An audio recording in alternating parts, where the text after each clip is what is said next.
Hello! Welcome to another episode of Really Scared. Got a special Black Friday episode for y'all tonight. Let's go ahead and bring in the co-host, Mr. Sailor Cliff. What's going on, ghouls and goblins? How are you? How are you? What a great opening. You know, it's a special. We're streaming it live on a Friday night for the first time, right? You know, we usually come at you live on Thursdays. Wanted to take the day off, enjoy a little quiet holiday time. So, you know, you want to kick off a show like this special. Say, hey, this one's a little extra, just a little bit extra special. And what a way to open. Yeah, Friday's a different vibe. Friday's a different vibe. TGIF. Am I right? You're right. I don't think I would ever do that on a Thursday. No, because Thursday you have a whole nother day to get through before it's time to get a little freaky, a little nasty. Put your favorite sunglasses on, you know, kick back a couple brews, put your feet up. We're officially in the weekend now. Really Scared weekend. Leisurely. I got my PJs on. I worked from home today. I never put any real pants on. I never showered. Oh yeah, it isn't it. That's like one of the best parts about working from home. Even though I don't like it that much, I just roll out of bed. You're just there, and then when you clock out, you're just home. Yeah, immediately. You don't gotta wait it out on the way home. No drive, no commute. You're just done, done and done. I just wear pajama pants. Yeah, I just been wearing my hoodie, and that's it. my plaid PJs all day. It's great. I love it. I love bumming it up. I wish I could do it more often. But I enjoyed it today. Now it's the freaking weekend, baby. Really Scared coming at you live on Black Friday. You don't want to be out there on that tonight, folks. You want to be right here hanging out with ghouls and goblins, because there are things much worse than ghouls and goblins lurking in the night today. All day. I guess since last night, right? It looked like people were doing their thing. They were doing their Black Friday thing. It's so stupid. Yeah, I can't believe that there wasn't some ordinance to prevent that. I can't believe that just was allowed to happen. Yeah, they were like, yeah, go for it. Very thankful to no longer be in the retail business. Thankful for a lot of things. Obviously, yesterday was Thanksgiving. Thankful for a lot of things, and that's one of them, to not be amongst all that. So best wishes and much love to everybody who's still out there keeping up the good retail fight. It is not an easy gig this time of year, and especially this year. But happy Friday. Did you do any online Black Friday sales? No, I've got pretty much all my shopping done already. Yeah. There's a couple things I still have to do, but a lot of the sales were already going on, so I haven't really taken advantage of much yet. I think maybe tonight after the show. Got to get a little holiday shopping in. Got to sneak it in because I wasn't even thinking about it. I was just sitting here slumming it up in my PJs all day. What's going on? We got Mr. Lean Lopez himself in the chat. Connie Good Time and the Clean Cleaker. How you doing, Frank? Thanks for joining us. Yeah, I guess you don't get to watch too often, Chris, because we usually stream on Thursdays, but it's the freaking weekend, baby. This is our first Really Scared since the almighty Twilight Marathon charity stream, and thank you to everybody who participated in that in any capacity. It honestly went so much better than I personally had any reasonable expectation for. Yeah. Just a wild ride start to finish. Never slowed down. Never, at least for me, never got boring. You know, I ate a lot of hot stuff. A lot of hot stuff. I gotta tell you, if anybody was wondering, like, how is he doing after all that? Not too well. The night of, if I'm being perfectly honest, I just had to get a lot of gas out of my body. Like, I bet. Like usually we to pull back the curtain a little bit, when we end these shows, we stay in the StreamYard and just talk and shoot the shit for potentially hours still after the show ends. Yeah. Like we can get on here pretty late. But as soon as that one was over, I was like, bye y'all. And yeah, you were quick. Yeah, not just because like we would stream for 12 hours straight and I like couldn't do it anymore. It was I had to exercise some demons out of my body, But the next morning was when they were really kicking and screaming. We had to really get them out of there. It took me like 3 or 4 days, I swear, before I really felt. I still don't think I've gotten a good night's sleep, so to speak, since the Twilight stream. But thank you to everybody who watched and participated. We raised, after it was all said and done, we actually raised $668.75, I believe, was the final total. Amazing, going through the National Bail Fund Network. Fantastic. Our guests were amazing. We had like Christina Patterson hanging out with us for like 8 hours, maybe 9 hours. It's insane. Colin Morris hung out with us the whole show. Man, Alok showed up. That was a great treat. Everybody who listens to Really Scared knows Alok is the man. So that was a great surprise having him drop in. Winston Marshall, Kayla Marie T dropping by, and Lisa Howard, and Ty Olson, and Blythe Barrington Hughes. Like, just what an amazing group of people. So much fun. Really like one of the times of my life, I think, doing that show. Just knowing you're in the midst of something different and something special. It was a blast. And Connie Goodtime, I gotta say, was one of my top highlights. Connie Goodtime. Seriously, I watched some of it back, and like that was one of the funniest things I think I've ever seen on this channel. Was if you missed it, you can catch almost all of it on YouTube. There's like an 11-hour, 55-minute upload. It's not the whole thing. We broke the 12-hour mark, but YouTube didn't get all of it. You can see Connie Goodtime standing in the corner for like a large majority, I think, of the first movie, like a good 40, 50 minutes. I think New Moon. Was it New Moon? For like an hour and a half. And then he came back towards the end of the night too. Connie Goodtime showed back up. I don't think he's going to go away anytime soon. Well, that's very ominous. It was a blast. So thank you to everybody who watched, participated. If you were in the chat, if you donated, if you were a guest, I feel like we made a lot of new friends that night. So that was just fantastic. And if you missed it, like I said, you can go check it out. I think the whole broadcast is still on our Twitch archive, but that'll go away eventually. But the 11:55 cut will be on YouTube forever. So go check that out. A lot happened that day. Just a total blast. But I'm recovered now. I still don't think I've gotten a good night's sleep, so to speak. But I haven't eaten anything too spicy the last couple of days. Missing the pumpkin spice mac and cheese. I finally opened the box on that stream, made my pumpkin spice mac and cheese, and it was, you know what? Wasn't bad. And like I catch myself wanting more of it once in a while. I'm like, damn, that would hit the spot. But which is cruel because can't get it. Can't get it. It's very limited. Can't get it. And it was 1 of 1,000. And I think they make it every year, but only in Canada. So I don't know. We have to do WatCon Canada so I can buy a trough. Of mac and cheese. A pig's trough of the craft. But no, what a blast. And looking forward to doing this, man. I it's good to just do a proper show that's like at most, 3 hours long. Yeah. A clean click. I don't know if we'll do a clean click, but every time I say that, we end up going there. Yeah. We got a good show for you guys tonight.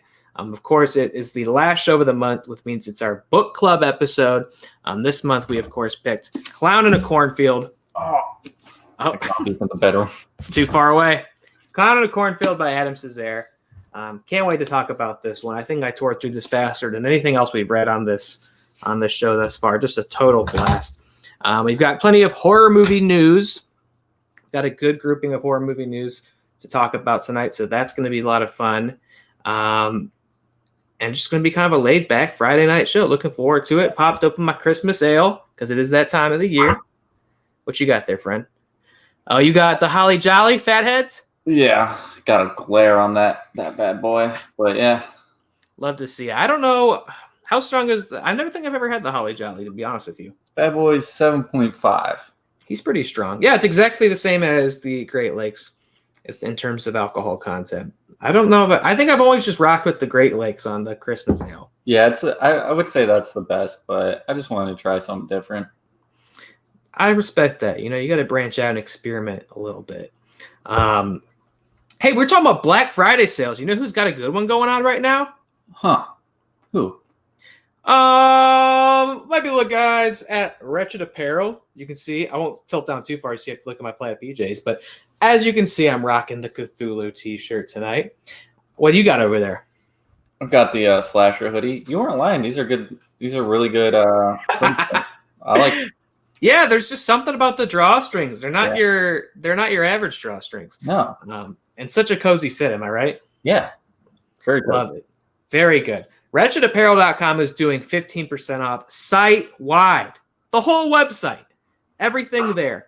And you think, 15%, that sounds pretty good. But I don't know. I got a lot of shopping to do. What if I told you you could go on WretchedApparel.com and when you check out and take advantage of their 15% site-wide sale, you could also use coupon code Reely Scared to get another 10% off. Bow, bow, bow, bow, bow. Slice. Get 2 big scissors. Cut the price down. We're cutting it down. It's that time of the year. And it's going quick. My understanding is stuff is selling out over there. And I know we're coming towards the end of the night. I know I haven't checked. I don't know what's still left, but I'll tell you this much. All of it is worth it. All of it is, especially at 15% off and then another 10% off. I mean, I don't know what that comes out to, but I got to believe you're practically getting free shipping at the least at that point. That's a good couple bucks off. They have great clothing over there. Seriously, great designs, super comfortable. And maybe you have a horror movie fan in your life. Maybe you don't know what to get him for Christmas, right? So you can get a discounted order right now, 15% off, and then another 10% off at wretchedapparel.com with our coupon code Reely Scared. Get him the slasher hoodie, get him the Cthulhu tee. They got all sorts of great designs over there. So head on over to wretchedapparel.com. I'm going to throw a link in the chat. Clickable link. So you don't even have to go to your browser and type it in.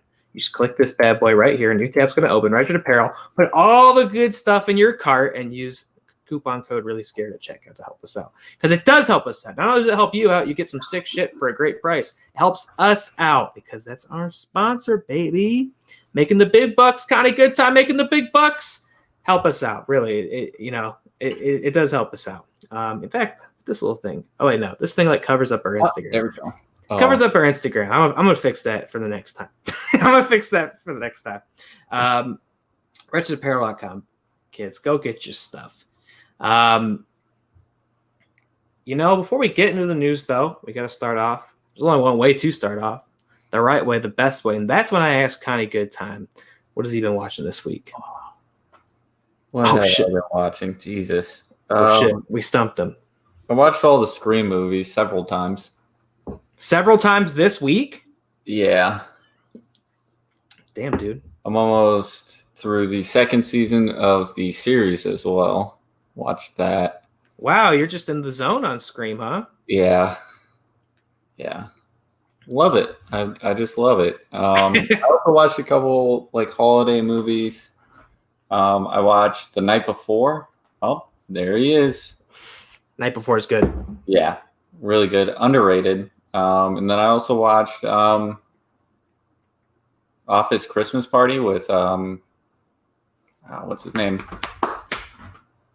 From Ozark and Arrested Development. Jason Bateman. Yeah, Jennifer Aniston, a bunch of other people. It's really funny. Also underseen. I also watched, I think that's it. It's been such a long week. I hear you, man. It feels like a really long time since the last Reely Scared. I don't know if that's the Twilight thing. I don't know what it is, but for some reason it feels like a very long time. And I don't really know, what have I watched this week? Because most of my leisure time's been spent, as you know, I finally got the thing up and running on Twitch, baby. Yeah, you streamed a couple nights this week. Yeah, it was really fun. That was kind of a long time coming, I feel, at least for me. Streaming Stories Untold, which is, if y'all missed it, it's a really, really cool, really creative, and really well executed sort of horror game. It's very story driven and very inspired by Microsoft DOS games from the 80s, which sounds like, what do you mean? You just got to see it to understand what I mean. But it's really cool. A lot of different influences in stories, and I liked it a lot. I don't have any clips loaded up because I don't get me wrong. I got scared, as Connor knows. He was watching me. I got scared. I don't have any clips quite as strong as you screaming at the Blair Witch or in Visage. But no, I definitely got scared. I definitely yelled a couple times. So if you want to see me get scared, if you like seeing Chris Lopez get scared, maybe you want to see me get scared, Go follow us on Twitch, twitch.tv/WAT_REL podcasts. Got our exclusive live gaming streams. And then the recordings go up on our YouTube after the fact, the full broadcasts. So I spent most of my time playing Stories Untold, which I liked a lot, and I'm excited to do more games on Twitch. Yesterday I watched Lord of the Rings Return of the King extended cut. Oh, Jesus. For the first time ever. I'd never seen the extended cut. I was hanging out with Jess and her family for Thanksgiving. They're a bunch of Tolkien nerds over there. They love their sword and shield fantasy, and so they were throwing on Return of the King. I'll be honest, I fell asleep 2 times. But I was It's a long one. Especially the extended cut is like almost 4 hours, isn't it? Sure is. It was pretty much our whole afternoon. Yeah, we ate, time to watch Return of the King. That was pretty much the rest of the day. I was very sleepy. I'm always very sleepy. Oh my God, yeah. And I ate a lot of food. Yeah. And then there's a lot happens in that Return of the King. There's a lot of scenes in that movie. There's a lot of movie in that movie. Yeah, there's a lot of scenes and characters and things going on. But obviously legendary, Lord of the Rings. Can't complain about that. And that was basically it. I don't think there was any time sitting here. Oh, and then I watched Twilight and Twilight New Moon and Twilight Eclipse and Twilight Breaking. Yeah, I forgot. I watched all of those. Yeah, Breaking Dawn Part 2. I watched all 5 of those on last Saturday. So that happened too. Had a blast, as I always do when I watch all 5 Twilight movies in one day.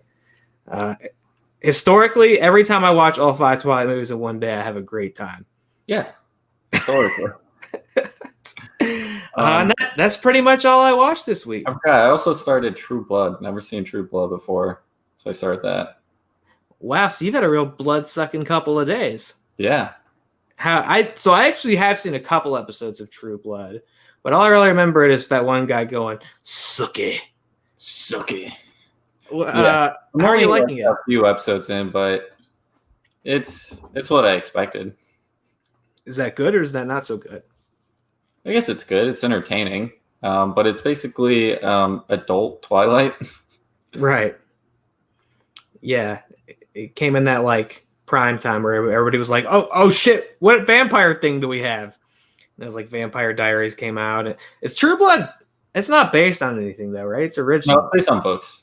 It is based on books. Yeah, okay. It's like the Sookie Stackhouse Chronicles or something like that. What a name. Yeah, I feel like there was definitely a period in there where everybody was just about vampires. Definitely, that was like the paranormal romance boom. Yeah. This one was like, well, what if we put a lot of nudity in it? You know what? Because those Twilight movies, we watched all of them. They get kind of horny sometimes. So, why not make something that really embraces that? It does. Did I just freeze up super hard? No. Okay. I'm getting very paranoid because I freeze up. You had a troubled time on the stream.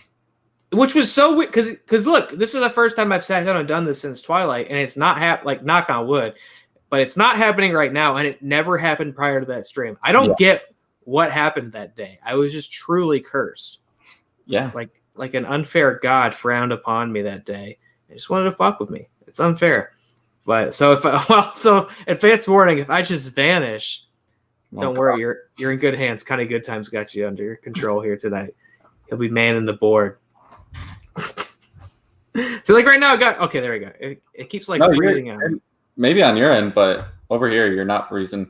Okay, cool. It just if I'm here, but I just I'm staring at you and not saying anything or reacting to something you said, it probably froze on my end. But it's just lag for a few seconds. If you're like, wow, he didn't think that was very funny, I probably just didn't hear it, so don't take it personally. I guess that's all there is to say about it, huh? It's time to hop into our horror movie headlines. Let's do it. We got a good batch here. Not a ton, but the ones that we have, I think, are pretty strong. Some good conversation in here. Starting off, and this one was big, at least to me. Yeah. Joaquin Phoenix, look at that beautiful man. Joaquin Phoenix rumored to star we don't really report a lot of rumors on here, but this one sounds kind of strong. Rumored to star in the next Ari Aster feature, Beau is Afraid, described as a surrealist horror film. And there, I guess there's an actual like log line out for it. I didn't realize this either. Beau learns of the death of his mother under mysterious circumstances, and upon traveling home, makes an alarming discovery about his past. During his journey, he runs into various crazy supernatural threats. I mean, this makes a lot of sense, right? Yeah, this was like just a pairing that was bound to happen eventually. I'm glad it's happening sooner than later. And that log line sounds very like run of the mill, but we know it's going to be a lot weirder than what it sounds like. Yeah. Yeah, and forgive me if I'm remembering this incorrectly, but I feel like Ari Aster had said, coming off of Midsommar, the next thing he did was going to be like an insane horror comedy. Like he really wanted to up the comedic elements, which I think, as good and as self-serious as Hereditary and Midsommar are, they're also like kind of funny in a really morbid way. Yeah. It's just like, it's one of those things where like you just get so overwhelmed and like stressed out that your brain breaks and you start laughing. Like the last 10 minutes of Hereditary, I remember I just started laughing. I didn't understand why, because I just like needed to cope with what was happening. I guess I was just like, oh my God, this is crazy. I just started laughing. So I think he has like a lot of good comedic instincts and timing. So I think I remember that. I think he'd said he wanted to make something funnier. Yeah, it was going to be like a really like dark comedy. Yeah, which this doesn't sound funny. and I don't really think of Joaquin Phoenix as like a funny actor that I can think of. I know he was, of course, the Joker. Oh, who's funnier than that? But I can't really think of anything. I can't think of anything that like funny movies he was in. So I don't know. But Joaquin Phoenix is so weird. I think he's like a genuine weirdo. Just not based on the projects he takes and the characters that he plays, but also in the way he like carries himself, the way he is in like press junkets and interviews, the shit he says. What are you queuing up over there? What are you doing? Don't worry about it, dude. Okay. Very worried about what's happening over there. Yeah, this makes a lot of sense, I think. I agree. Just two weirdos collaborating. And Ari Aster has become like contemporary horror movie royalty now. Like, what? This is how I picture the Joaquin comedy directed by Ari Aster. Uh-huh. Wow. He's pretty funny there. Yeah, he's hilarious there. He should get a show on TBS because he's very funny. Or perhaps USA, where characters are welcome. There he is. There he is. The funny man. Good bit. Thank you. Good bit. Well played. Yeah, this pairing just makes sense. Yeah, I'm excited for it. He's got the like universal ticket sale for me at this point for anything that Ari Aster directs. That's just a name that gets a lot of attention as soon as you see it. And Joaquin Phoenix is a great one to put at the middle of that. So this is good news. I hope it's more than a rumor. I hope it's actually news. We don't really at least I try not to pick up stuff where it's like not really confirmed yet. But I saw a lot of websites picking this up for whatever that's worth. So it seemed to be more than just like some junky, clickbait website or something. So hopefully that proves to be legit. We also have, this is again kind of also speculatory, but again, a lot of sites are running this and talking about it. And that's that Godzilla vs. Kong apparently is gearing up to go directly to streaming. It said that Netflix made a $200 million bid to get this movie, but it's a Warner Brothers joint. They're real cozied up with HBO and HBO Max, so they are apparently trying to find an offer to get it over there. And then at the same time, a WB representative said, we plan to release the movie theatrically next year as scheduled on May 21st, 2021. So I don't know who to believe here, but how do you feel about this huge movie going potentially directly to the small screen? I feel like they're going to wait until, I think right now they are planning to release it in theaters next year, but I think they're going to wait to see how Wonder Woman does. Right. And then that's going to decide whether they take the $200 million bid from Netflix, or if HBO Max is like, hey, Wonder Woman did really well for us on Christmas. Here's whatever amount they offer them.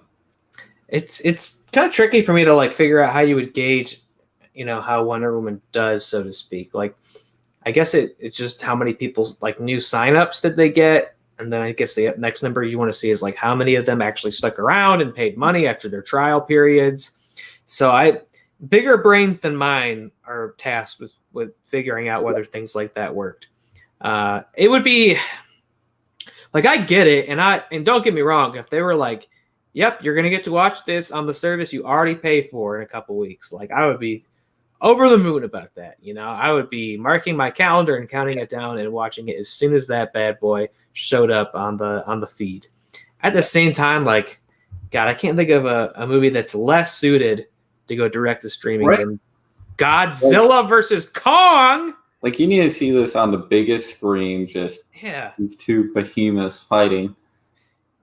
I want to see this IMAX if I can, or I even I've been shouting them out plenty this year, but even a little drive-in deal, like what's better than a monster movie at the drive-in? Like, I saw King of Monsters at the drive-in last year, or not last year, but a couple years ago. Yeah, that was awesome. Yeah, like a little B movie, monster movie, like that's just part of the whole appeal there. So it would be a shame to watch this on my TV or on my laptop, Godzilla versus Kong. And I still don't know. I don't know how the movie will turn out. I don't know if I'll ultimately love it. I hope I do. I've said before that I haven't yet loved any of these Monsters universe films yet. I've liked them all for the most part, but I haven't really loved one. So I would really like for this to be a huge hit, especially because if it's not, I feel like that's all she wrote for these movies, really. Yeah, I think I've loved all of them. I think they're great. Yeah, I know you're a big Godzilla head. Yeah, but I think we're going to see more of this going forward with movies that were like pushed back to next year. They're going to gauge interest because it's so crowded. So I think we're going to gauge interest on like films that aren't surefire hits.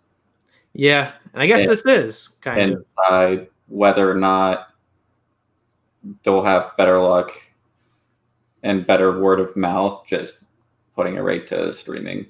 Because who knows? I feel like if they did put this on streaming, it's going to reach a lot more people, like the people that don't usually go to the theaters, and they're going to find this and be like, oh, this is awesome. Yeah. And then probably has better word of mouth and better like audience reviews. But I think we're going to see that a lot more. That's definitely true. Yeah, I think a lot of them are going to have to be brutally honest with themselves of like, it's like that Tenet thing of like, what needs to make $800 million to be profitable for us? Because we need to be really smart about that. But I would think, I don't know. I don't pay super close attention to like stuff in production, what's its budget and things like that. But I would think this does have to kind of make a killing. I mean, it's Godzilla versus King Kong. And it's like crazy how beefed up the world of intellectual properties and things are, that like this could feel more like of a risk to make, like these two iconic characters who've been done dozens of times respectively over the last couple decades, since like the 50s. I think King Kong's even older than that. And it's like everybody knows who they are, everybody's seen one of these versions of it, everybody had the toys growing up. It's like, where are you guys at? You haven't seen these, like the last Godzilla movie. They're like, they didn't do what they wanted. Like, where are you guys at? What are you doing? They didn't check Godzilla out. Yeah. Come on. But yeah, I mean, it like you said, it's probably it's an L for a lot of movies. This might very well be one. They're not showing their hand, I guess, until it's official though. But because Warner Brothers is getting so comfortable with the HBO thing, I would imagine it will land there. Yeah, I think so too. We'll see, I guess, how Wonder Woman does. But I'm rooting for Godzilla versus Kong one way or another. I just want to see it, you know. And it's one of those ones we should have seen by now. So it's only sad to think about, but hopefully soon. Something I don't know if we should have seen, maybe something we've been waiting to see for a long time is the third Gremlins movie. Look at these. Look at these little shitheads. These are what my two cats look like, dude. These are what they look like all day. This is like their energy that they have. Honestly, I feel like Waffles is a gremlin. Yeah, don't feed Waffles after midnight. No, dude, he's a fucking maniac. Like that's him. I don't look like that, dude. Chris Columbus recently said in an interview. This isn't like huge breaking news, but I just thought I don't think we've really talked about it before. Chris Columbus says there is a script for Gremlins 3, and rights issues remain the only thing holding it back. They're working out the rights issues, and according to him, just trying to figure out when the best time to make that film would be. He also added he would still do it the same way, do it as tangible puppets, not CGI, maybe a little bit stop motion like in the first film. Gremlins 3, is this something you're sort of quietly looking forward to? Do you want more Gremlins? Yeah, I would really like a Gremlins 3, so I can make Liv watch the first two, and then see the third one because she's terrified of gremlins, like deathly afraid of gremlins. What is that, man? Jessica's the same way. I don't know if she's ever actually seen the movies, but like she won't even because she's also like deathly afraid of clowns, like won't watch it. She's the same way with Gremlins, and like it I get a little bit more, but Gremlins is like so fun. Yeah, I know, it's fun. They're cute. Yeah, for some of them are pretty cute. So I don't know. And they're like silly. Yeah, they're silly. So I don't know. People are really scared of Gremlins, and good for them. Good energy, man. Yeah. No, but I hope. I feel like it's been talked about forever, so we'll see if it actually happens. And Gremlins, I mean, not for nothing, it hasn't been around since the second movie. It's not like they tried it again somewhere and it didn't work, and now they got to do some like reboot or like a Halloween 2018 or anything like that. Like they could just do Gremlins 3 and it'd be the third one. So yeah, I mean, I know there's like an animated series for Gremlins coming out soon. That was in there. Yeah, I thought I heard about that too. I think for Netflix, it's like Secrets of the Mogwai or something like that. Which could be fun. Could be cute. But I agree, man. Gremlins 3, I mean, especially if Chris Columbus is going to do it, have him on it. And the promise of like, tangible puppet, practical Gremlins, that's promising. It's just not one of these things where it's like the fucking lawyers are getting in the way of our entertainment. Yeah. Like step the fuck out of the way and let us have our fun. Jesus. I don't get what it is with these horror properties too, where like they get so wrapped up in the litigation and stuff. I don't know, like if there actually is a real reason for. I guess like, or I don't even know who's fighting over the rights for Gremlins. Like if one studio put out the first and a different put out the second, or something weird and funky like that. I'm not even sure what the deal is with this. I get it when like creators want to like argue over their creation, but I don't know who it is fighting over Gremlins. But guess what? The longer you fight, the longer nobody makes a Gremlins movie. So yeah, figure it out, you dorks. Come on, it's be fun. I think they almost made a found footage Gremlins movie a couple years ago. Oh, yeah, I think I remember hearing something about that. They got really, really close. Didn't make it. Yeah, if you're gonna do Gremlins 3, just do it. Just do Gremlins 3. Just do Gremlins 3. No silly hokey gimmicks. Tell you about a series that has been done to death, and we ain't done. We got new Predator on the way. Oh God! Look at that. What a high res image, man. He's yoked. Looks good. New Predator movie on the way from Dan Trachtenberg, director of 10 Cloverfield Lane. Dan Trachtenberg is directing Predator 5. Predator. Is that what it is? Predator 10. I don't even know anymore. For 20th Century Studios. I guess this actually goes back a couple of years before even the latest Predator movie. Oh. He was tweeting about it, said this was meant to be a surprise. Been working on this for almost 4 years now. I'm very sad that what we had in store for you for how you could discover this movie will no longer happen. It's a bummer, but also yay.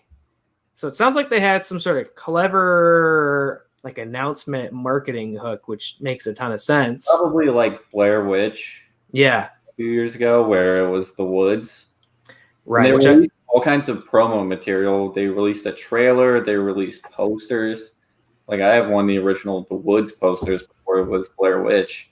Oh, really? Yeah. And like I feel like that's what he was talking about. They were just gonna like release some promo material and you're like, oh, what's this? And then right before it comes out, like a month before, it's this is a Predator movie. Holy shit.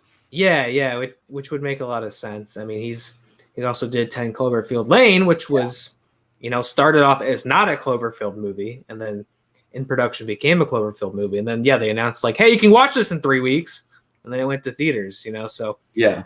Because the trailer didn't even you were like, what the fuck is this? This looks cool. And then all of a sudden Cloverfield comes on the screen and you're like, holy shit.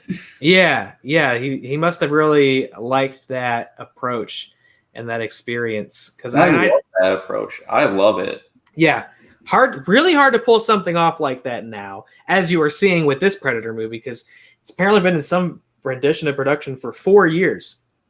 So they were keeping this really close to the chest for some sort of surprise announcement. So I agree. It's a real shame. I really love like those alternate reality game things, or like The Woods / Blair Witch was such a good example of that. That was like such an amazing surprise to find out like weeks before the movie came out. By the way, this is actually a Blair Witch movie. Yeah. I feel like this is mostly to do with Disney. Disney's like, we're not in that mystery box bullshit. We're letting them know this is Predator. We've been getting death threats for JJ's Star Wars mystery box for years. We're not playing that. This is when it comes out. Mickey Mouse doesn't have patience for that bullshit. It's coming out on this day, and this is what it's about. Roll the trailer. Like, no, yeah, you're probably right about that. Because they just officially announced it right away. Some people, and this is again more speculation. This is very speculatory episode, but some people have a working theory that this is in fact a previously announced Dan Trachtenberg movie called Skulls, which has been sitting on his IMDb. He had talked about it before, and it's apparently about a Comanche woman who goes against gender norms and traditions to become a warrior. So, like, when I think of you think of the code name of it, Skulls. Well, that's pretty appropriate to Predator. Yeah. And if their thing is Predator lands, 200 years ago, 300 years ago in North America, and is doing battle, selecting like the alpha of an indigenous tribe and doing battle that way. I think that sounds like a pretty sick Predator idea. Yeah. Because they've never really done Predator in the past like that before. Like, they've done Predator so many times, it's like, oh my god, a new Predator movie already. But like, okay, if you stick it in a more, I don't want to say primitive, because I feel like that goes back to like the caveman days. Though I'd see a caveman fight the Predator too, but just throwing it back, a couple centuries, where because every Predator movie's been modern, starting with the first one, I would really like Robert Rodriguez's Predators. Oh yeah, that one wasn't bad. How do you feel about the Shane Black one? It's okay. Yeah, I really wasn't a fan of it. I was excited for it too. Yeah, I was too. I was like, oh shit, yeah. Because I like off of Nice Guys, and I was like super high on Shane Black, and then I like Shane Black. I think he even works. He works well on these blockbuster things. Like, I know a lot of people don't love Iron Man 3. I thought Iron Man 3 was fun, so like I was excited to see what he'd bring to Predator, but man, I think that could be one of those messy studio films, but like it went through rewrites. They had like 7 different endings. Yeah, they were like, what was the Predator's plan? He was gonna like weaponize autism or something insane. Yeah. It's like, what the fuck? How did this make it all the way to production? What a weird, strange film. Yeah, not the return to form for Predator. I mean, yeah, I guess I kind of always forget that Robert Rodriguez one exists. It's like weird with Predator though, where it's like nothing has come close at all to the first one in terms of quality and acclaim and appeal. But it's like we just keep coming back to Predator. Like every couple of years, someone else shows up and goes, no, I cracked the code on Predator. It's going to be my return to form. Nope, it's just another hot dookie on the sidewalk, just burning in the sun. Eventually, we're going to get the Terminator level, just like ridiculousness, like where the next one, Predator is going to be Arnold Schwarzenegger. I'm honestly surprised they haven't just brought Dutch back and done that. I mean, well, because I definitely thought, spoilers for The Predator, but I definitely thought he was coming back at the end of that movie. Yeah. For their embarrassing, like, Marvel stinger at the end. Yeah, and apparently they had done, like, they'd written several versions of that ending. Yeah, Ripley was going to be in the box. Like, there's a lot of weird things. Which makes even less sense. Yeah. And then what they went with didn't really make any sense either. It was just like a CGI Predator costume. It's like, what? That's what we were waiting for this whole movie? That bullshit?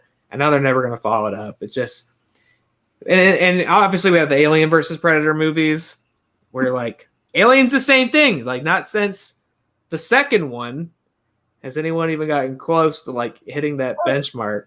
I like Prometheus and Covenant. Prometheus, is a different thing. It's really only Alien by association. And then Covenant, I never revisited Covenant, but I remember sitting there thinking I really did love it. I liked Angry Xenomorph. He is very angry. I think he's slamming his head in the windshield. He's definitely the angriest Xenomorph we've seen to date. So, I mean, look, I like 10 Cloverfield Lane.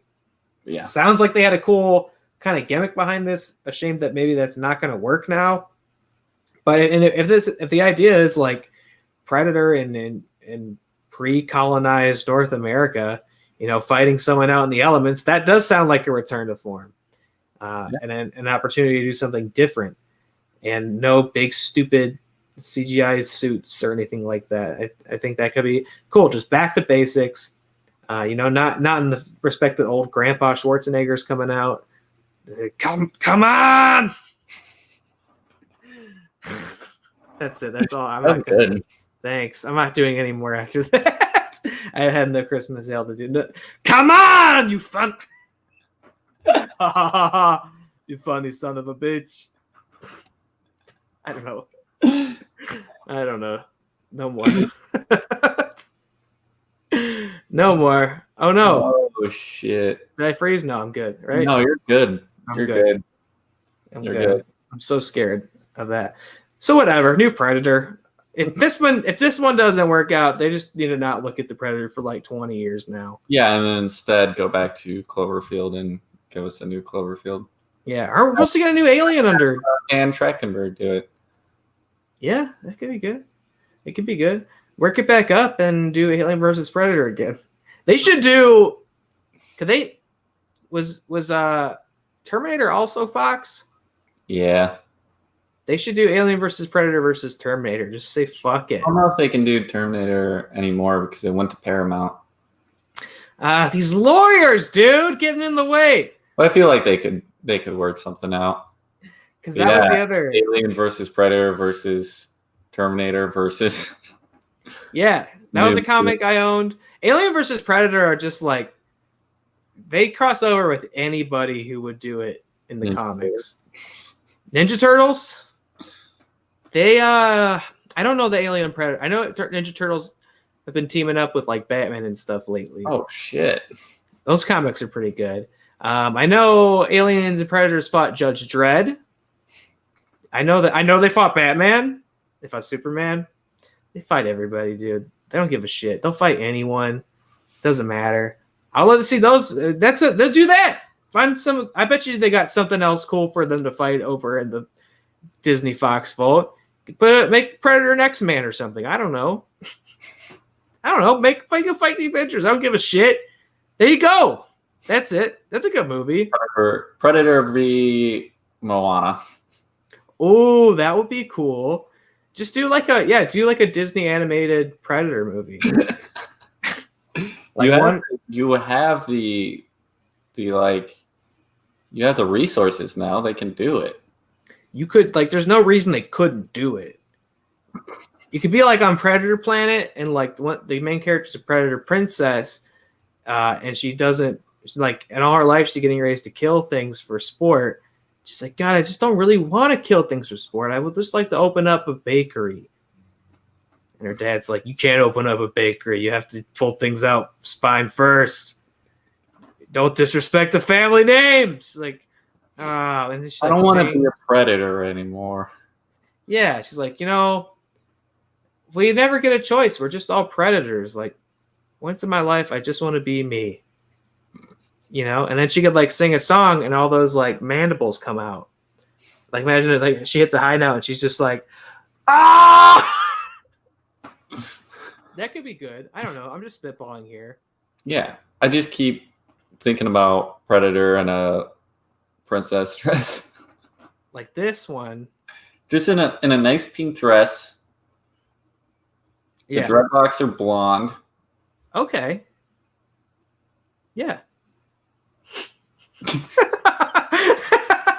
I want to wait. Let you talk that out and see if you had anything else. Some cotton candy background. It'd be good. I look forward to a time in this show's run where we could start getting fan art of these things, because I would love to see fan art of a princess predator who just wants to own a bakery. Good shirt. That could be a really good shirt. Maybe at wretchedapparel.com. Maybe we could commission Wretched to do a princess predator shirt. Yeah. Yeah, you can get 15% off with our promo code on that shirt. Yeah. It's a good idea. It's a good idea. Make sure to DM Wretched Apparel. And be like, we want Princess Predator. And don't tell them that we came up with the idea. Just say I was shopping recently for Princess Predator shirts and couldn't find any, and I think there's a real opportunity for you to get to this first. But don't mention us. Just enough people DM them, and they're like, "Wow, people really want Princess Predator for some reason."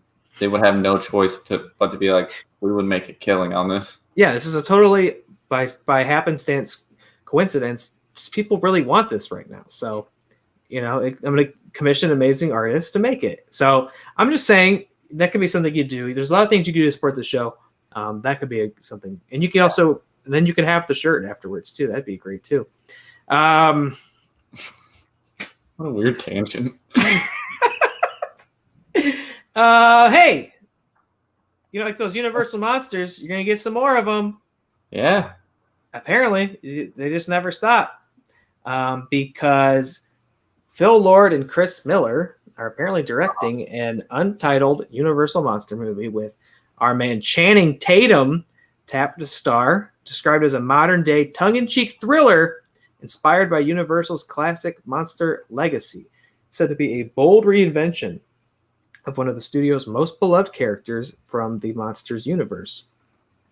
So right off the bat, Channing Tatum is Dracula, right? Well, that's the big question: is what could it be? Because I'll pop him back up here. Can't be Invisible Man, right? We just had that. Yeah. We know Wolfman's coming. Yeah. We know Dracula's coming. Karen Kusama's doing Dracula. Right. We just had the Mummy. I don't know if they have the cojones to do that again. Yeah. Do you think? Wait, isn't there a Frankenstein coming? Well, allegedly there's a Bride of Frankenstein movie still coming. Maybe it's Frankenstein.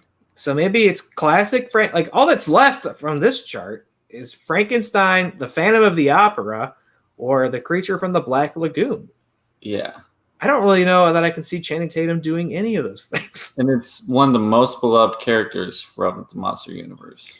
Yeah, unless they're gonna have like a couple of these running like concurrently next to each other, like they would have. I mean, I guess you can do it. Like you They could would do like Blumhouse's like Universal monster movies, and then like the offshoots where it's like weird, like Peter Feige or Peter Feig's. Paul Feig. Paul Feig, yeah, That's the one. my bad. Paul Feig, yeah. That's true, yeah, because he's got something coming out that I don't think is really as committed to any of these. Yeah, Dark Army or whatever. So maybe it's in that like kind of wheelhouse where it's like the offshoot, and maybe it is like a Dracula. Yeah, I mean, I guess there's no reason you couldn't have like because it's not like it's one of these franchise things that you're seeing for them. It's not like there's always one Batman or whatever. It's like there's been so many Dracula movies, all these characters are basically public domain. So there's been so many iterations of them throughout the years. It's not unreasonable, I guess, to put out like 2 Dracula movies in a couple of years span. You could do anything with those characters. So I guess, but I would kind of like to see more of cohesive vision from Universal on these things after they dropped the ball like 3 times on a Dark Universe, and like they've abandoned that. And like Invisible Man was such a hit. It feels like they're getting way too cocky again. They're just like, yeah, you could do one, you could do one, you could do one. You got an idea? Yeah, come on, you can do it. Like they're just giving but like all the names they're teaming up with are like encouraging names. Like, right, because they're like, you can do whatever the fuck you want with this. Yeah, I like Lord and Miller. There's somebody who they have their hands in a lot of. That's not a good sentence. Their hands in a lot of places. They got their hands in a lot of places. It's not a saying. They're involved in many projects. Fingers in a few pies. I think I was trying to do fingers in pies, but I was like, that's weird too. That's almost. But that's more acceptable, but it feels even weirder than what I did say. Fingers in a couple butts. Yeah, they got a lot of fingers in butts, but I like to see those butts when they do. And I'd like to see this one. I don't know what monster Channing Tatum could be. And he's not a very monstrous looking man. Quite frankly, I think he's kind of handsome. He's an ugly son of a bitch. I'm kidding. Connor. He's a handsome fella. Connor. Man, remember when Channing Tatum just really wanted to play Gambit? That's all he wanted to do. Yeah, it's all he wanted to do. That was all he fucking cared about for like years, and he never got to do it. It's a shame. I don't have any point in saying that. It's just a shame. It's just a shame. When you like people to do the things that they're passionate about. Well, I don't know which one of these monsters he's passionate about. I mean, Phantom of the Opera, I guess. But like, what would that be? Channing Tatum singing? I don't see Phil Lord and Chris Miller doing that. No. I don't know. It seems like unless they're gonna go Mummy again, do a new Mummy. I don't know. I guess we don't necessarily know that Channing Tatum has to be the monster in the movie either. Yeah, he could just be in it. Right. So we might be thinking too inside the box, too inside the butt. Too inside the butt. He could just be man in bar number 2. Yeah, he could be an uncredited character by the time this thing wraps up. So I don't know. I mean, good for them. That's a good team. I do like Universal Monsters. I loved Invisible Man. As we've said on this channel and show many times, we watched it on this channel. So if they keep having great, fresh ideas for these characters, then yeah, keep them coming. And I imagine Lord and Miller do, as long as they don't have to run into like dumb studio roadblocks the whole time, as they also have struggled with before in the past. Yeah. Last little bit of our horror movie news, and I was very excited about this one, is that The Last of Us gets a series order over at HBO. We've known the show was in development there for a while, being developed by Craig Mazin, who made Chernobyl over there, huge hit. That's alongside Neil Druckmann, who is one of the creators and writers of the game series. They threw out a little synopsis. I mean, it basically sounds like the game, but it says the series takes place 20 years after modern civilization has been destroyed. Joel, a hardened survivor, is hired to smuggle Ellie, a 14-year-old girl, out of an oppressive quarantine zone. What starts as a small job soon becomes a brutal, heartbreaking journey, and they both must traverse across the U.S. and depend on each other for survival. So sounds like a pretty faithful adaptation of the first game, and I imagine it would be with the creator of that game, Tab, that's cool. I feel like that never happens. No. On any video game adaptation. Seems more often than not, video game adaptations are just like, here's a couple pictures from it. This is what it's about. This is like what they fight. You go write a script. You know, I doubt the writers of those movies are like playing the games. You know, again, we always go back to like the Resident Evil movies. Which, by the way, did you see what they announced for the Monster Hunter, the current Monster Hunter game? Oh no! What? Mila Jovovich DLC. Oh, wow. You can play as Mila in the new Monster Hunter game. I'm sure the Monster Hunter fans are so excited. Yeah. To see this, you know. Oh, that movie's going to be good, right? No, I think trailers came out for that, didn't they, this week? Really? I didn't watch them, but I saw I didn't that. watch them either. When I was like looking talking about that movie, I've never watched the trailer. Well, I was like looking for some interesting things to talk about tonight. I kept coming across like stills from the trailer, but I didn't watch it yet. So if it weren't for those damn lawyers, we could just watch it on air right now. But I don't think that'll fly. I think they'll get us for that. Last of Us show. I'm really excited for this. Obviously, I think I've talked about it before. I love these games. Mm-hmm. I love The Last of Us. That's really the only game I've played this year. Until now, I played Stories Untold on Twitch. But the only game I really set aside time for this year and played start to finish was The Last of Us Part 2. And fuck, I love that game. I know a lot of people were sour grapes over it. Not me. I loved everything about it. Loved the first one. I think that's such a great creative rendition of the zombie post-apocalypse trope story. We talked about how scary fungus is on this show. I think we talked about it maybe on Really Drunk more so. I don't know. But what a great spin. Fungal zombies. It's so cool and just such a great story. Rich characters. I know you played a little bit of the first one, right, Connor? Yeah, I guess it's time to finish it. You should. I mean, you could even stream it on our Twitch. I would definitely show up and hang out for your Last of Us streams, so to speak. They're great games, and they're very cinematic, great stories. So I think my only concern for this is almost like the games are so good at being, you know, interactive movies, so to speak. Like they're better than movies. So I'm like, almost like, what could you bring to it in a live action show when when the games are already so good? I don't know. They haven't announced who's playing. Great though, so I have a lot of faith. What was? Chernobyl. Oh, Chernobyl. I never got around to watching that. I've heard it's brilliant. Yeah, they got a good team on this, and it's HBO, which, like, more often than not, you know, they've got a really solid track record. So I'm going to give them the benefit of the doubt on this, but just a great story, and I can't wait to see what they do for it in live action. Can't wait to see the zombies, especially too. Those fucking clickers, man, they are so gross. I fucking hate those things. So scary. So I'm really ready to see those come out. out. I put the controller down is because I was just getting so pissed off. Like I'm at a part where like there's a lot of clickers and there's a lot of like human enemies, and like it's a huge stealth level, and I'm just like, oh my god. Those get really stressful, yeah. Like I'll kick a bottle and then like I'm getting shot at, and then I have a clicker behind me just ripping my head off. The Christ. The strategy, from what I remember, you know, I don't know exactly what part you're in, obviously, but it's always a good time when you have clickers and human enemies in the same levels to like get one of those bottles and then just like go break it right at the human's feet, and then all the clickers run to eat them. Try that out. That's fun. No, okay. Try that out. I can't believe I never thought of that. And then you just sneak by while everybody's dying.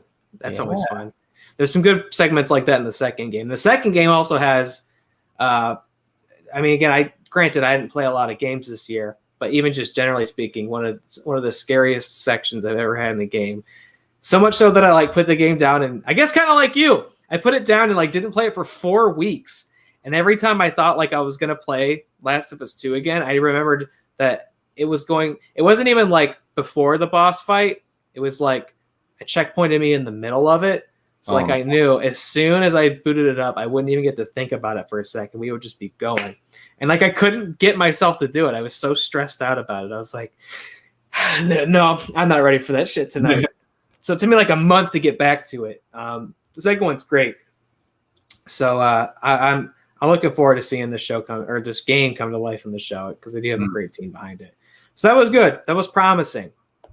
And that's it for the horror movie news this evening. Dive into the book. Yeah, it wasn't a ton of news, but a lot of good news. Big news, I would say. Time for our book club. Again, last episode of the month on Really Scared means it's our book club discussion. This month, we read Clown in a Cornfield by Adam Cesare. A great sort of throwback influence slasher genre story, but also first time we ever have read what's deemed as a young adult book on this show. And boy, if you told me this, if you let me read this and then told me after the fact it was a young adult book, I would have never suspected as much while reading it, because this thing does not pull its punches. And this is a spoiler discussion, so we're gonna get into plot details and talk about things like that as we talk about this. But up front, I'll just say, Connor, because I know you finished this last night. Yeah. So some of the details might be more fresh for you. Because I tore through this thing.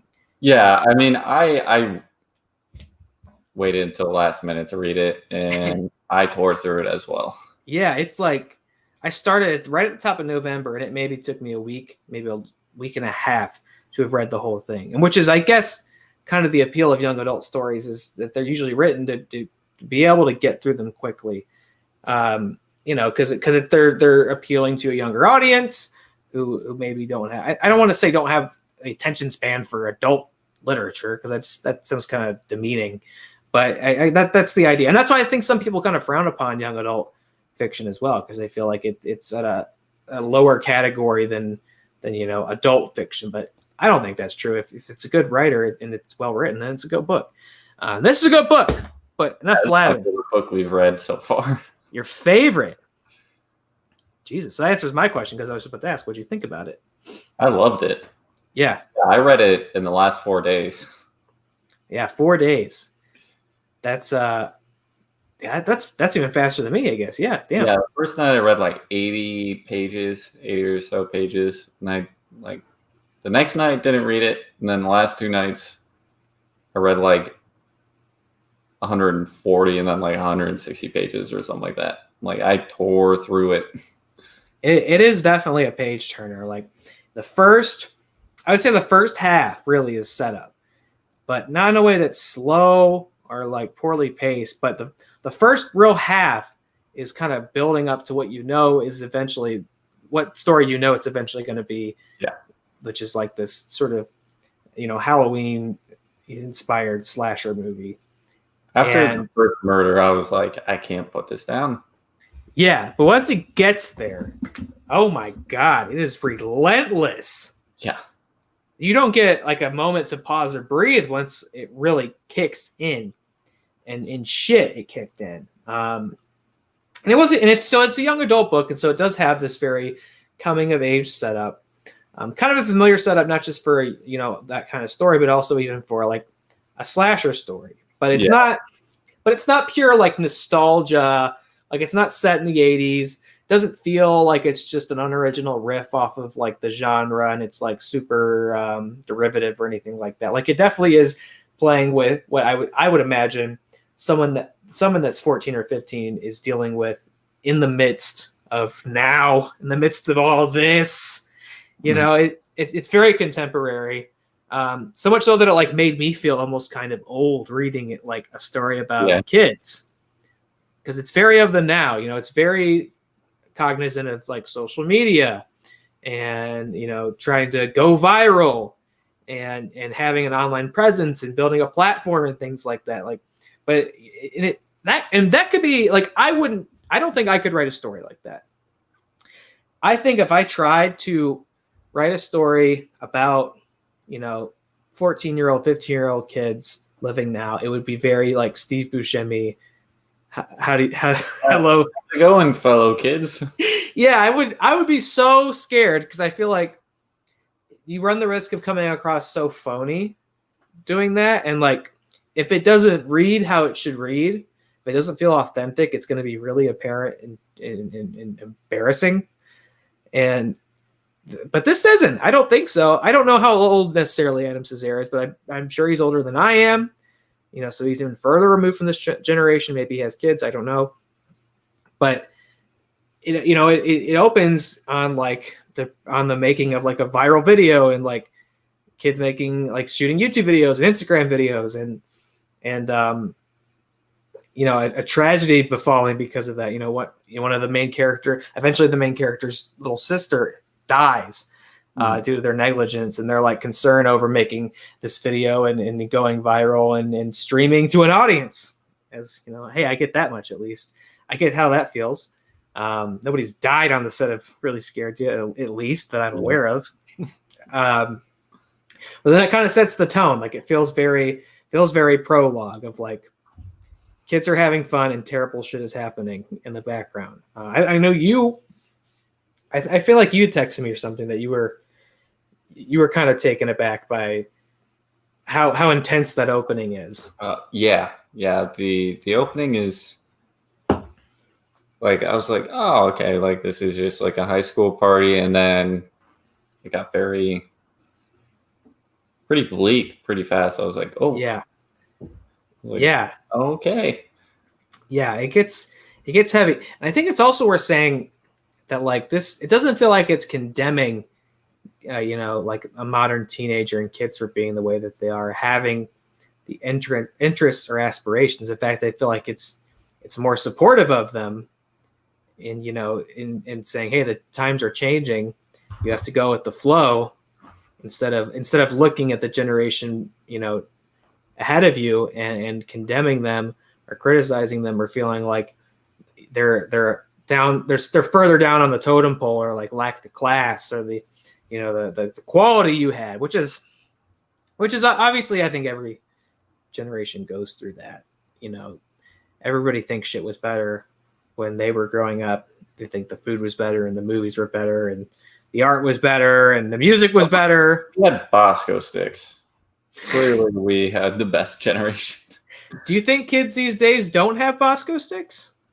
Anytime I bring up Bosco sticks, like around someone younger, like still in high school, they're like, what? Well, Bosco sticks, I didn't have them in my main high school though. I went to the career center. I went to a vocational school my senior year. They had Bosco sticks. So maybe I don't know. I mean, the high school I went to was like a mix of like you could choose to do like a career path. Mm-hmm. So it's like a mix of like a career center and a regular high school. So maybe it's those career centers that have the Bosco stick money. They know you're trying to like learn a trade, get out in the world, hit the ground running. Like, let's feed you some wonderful greasy cheese inside bread. Love a Bosco stick. What the hell were we saying? Oh, clean clique incoming. Get ready. Get your bingo boards ready. We were talking about generational change and the divide and how the older one always feels the need to criticize the younger one. That always happens. I've already seen it in our generation. Oh yeah. And it feels like millennials, like, which is us. I feel like people underestimate how old someone can get and still be a millennial. Because look at me, man, I'm getting fucking old, but I'm a millennial. I'm only getting older. I feel like we had just shown up as like the generational villains on the scene. Yeah. And it was the whole okay boomer thing, right? And I felt like that was us. We were the shitheads. But now I already see people in our age like coming after the Zoomers, Gen Z kid. Cause like, but it's funny because like young, the next generation kids younger than us are like clowning on us now. I feel like I see like people like making memes about us and like how we talk and the shit we like and all that. It's funny. And then like I see people our age getting mad about it. I was just like, you can't get mad about it. You have to accept that you are becoming the old person, and the shit that you found interesting when you were 15 isn't relevant anymore. And you gotta take it, because if not, then you're okay boomer. You know what I mean? You're on the other side of the equation, so it's crazy how quickly the roles the flip. But like, you gotta recognize it, or else you're no better than the old fogies you were criticizing, which I feel like is a lot of what's at the heart of this book, because it's about the main character Quinn, who's kind of a very horror final girl protagonist, to be sure. She's moving away from her childhood town where she grew up. She's moving here with her dad. Her mom has recently passed away, and she's moving away from everything she's ever cared about to come live in this kind of podunk what state were they in? You might remember. Where was it?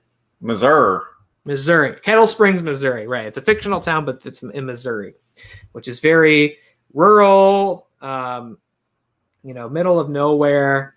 Like just a lot of small towns, like local business. It's very self-contained, has its own history and mythology, and there's nobody's shown up to build Walmart in Kettle Springs yet. It's one of those little towns you can very easily drive past and not think anything of. So she shows up there, is not happy about it. Coming from Philly, I think, is the thing. So she's kind of a city girl coming to the middle of nowhere, and kind of has a chip on her shoulder about it. Her dad's a doctor who's setting up his own practice after it's the kind of town that has a town doctor. There's no hospital, there's no practice. It's the town doctor, and the old town doctor's left. So there was an opportunity for a new town doctor to come in. Imagine being the town anything. Yeah. Town jackass. That could be me. Jackass over here. Oh, the village shithead's coming through. Like 1,000 people just know you as the town shithead. But like, imagine even if it was something you were good at and like enjoyed doing. Like, imagine if you were just the only guy doing it in town. So like, if somebody just wanted you to, like, I don't know, make them a chair. Everybody in town that needed a chair was. Hey, you're the guy that does the chairs in town, right? Like, and it's just like a doctor. Imagine like one person. Imagine being a doctor and like everyone who's ever sick in town or has a problem, you have to deal with them. Like, holy shit. But that's how small this town is. It's like, it kind of sits outside of not quite modern civilization, but like the last 30 years of culture. But for the younger generation, they have the internet, they have their phones, they have social media, so they have this virtual escape and connection to what the rest of the world's like outside of this little Midwest cornfield bubble. And then there's corn for days. The book is called Clown in a Cornfield. There's a corn town. Corn town. But like they've fallen on rough times because their greatest like export and commodity was producing corn syrup. Yeah. And like their corn syrup factory burned down. It's like the economy's in the shitter. All the old folks are bitter. Yeah, it's an unintentional rhyme. And Quinn's in the midst of this, who's like starting at a new school and trying to make heads or tails of it. Is like, there's all the different. It's kind of your John Hughesy thing. There's your cliques, and everybody hangs out with these people and they hang out with those people, but the like animosity that's present at the heart of this town of the young versus the old is apparent as like early as when she gets to class for the first time. Oh yeah. Yeah, with the teacher.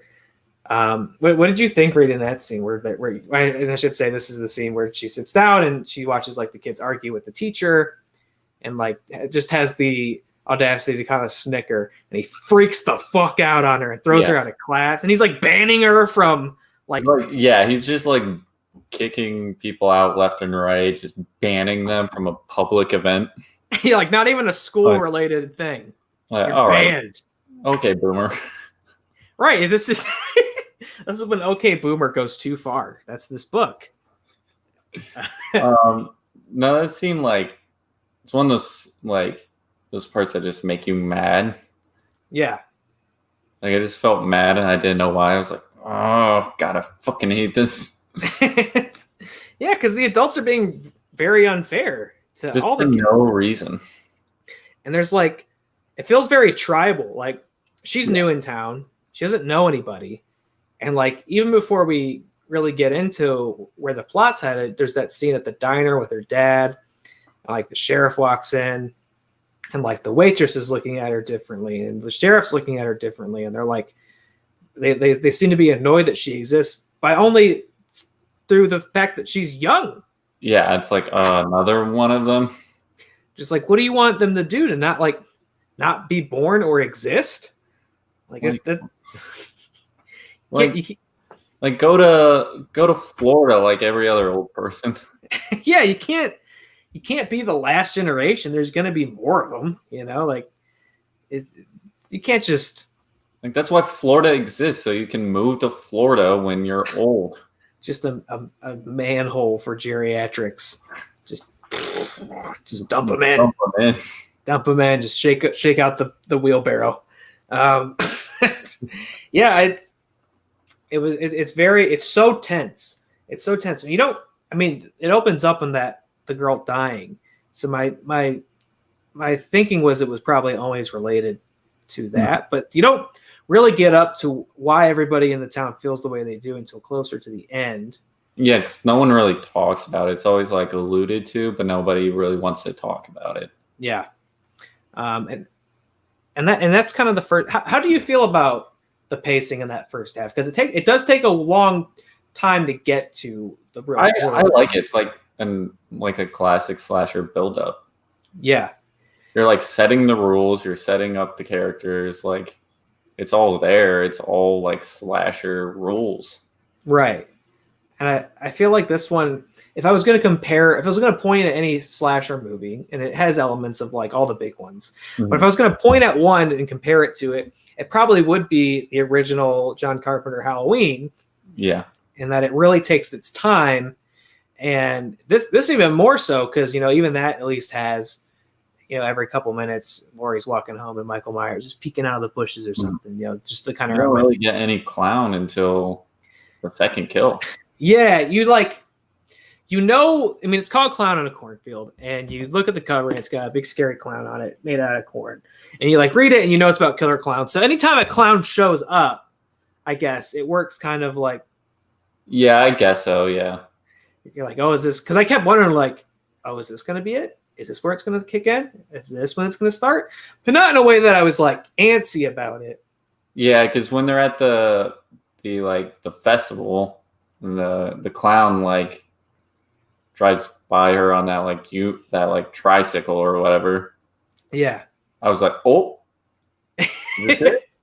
Yeah, I felt like maybe that would be it. It was which I think works. Every scene a clown is introduced makes you wonder if this is it. And a lot of clowns are in this. What kind of town has a clown mascot?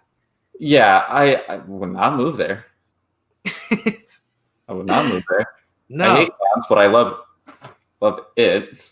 So I don't know. I just like being scared. But I fucking hate clowns.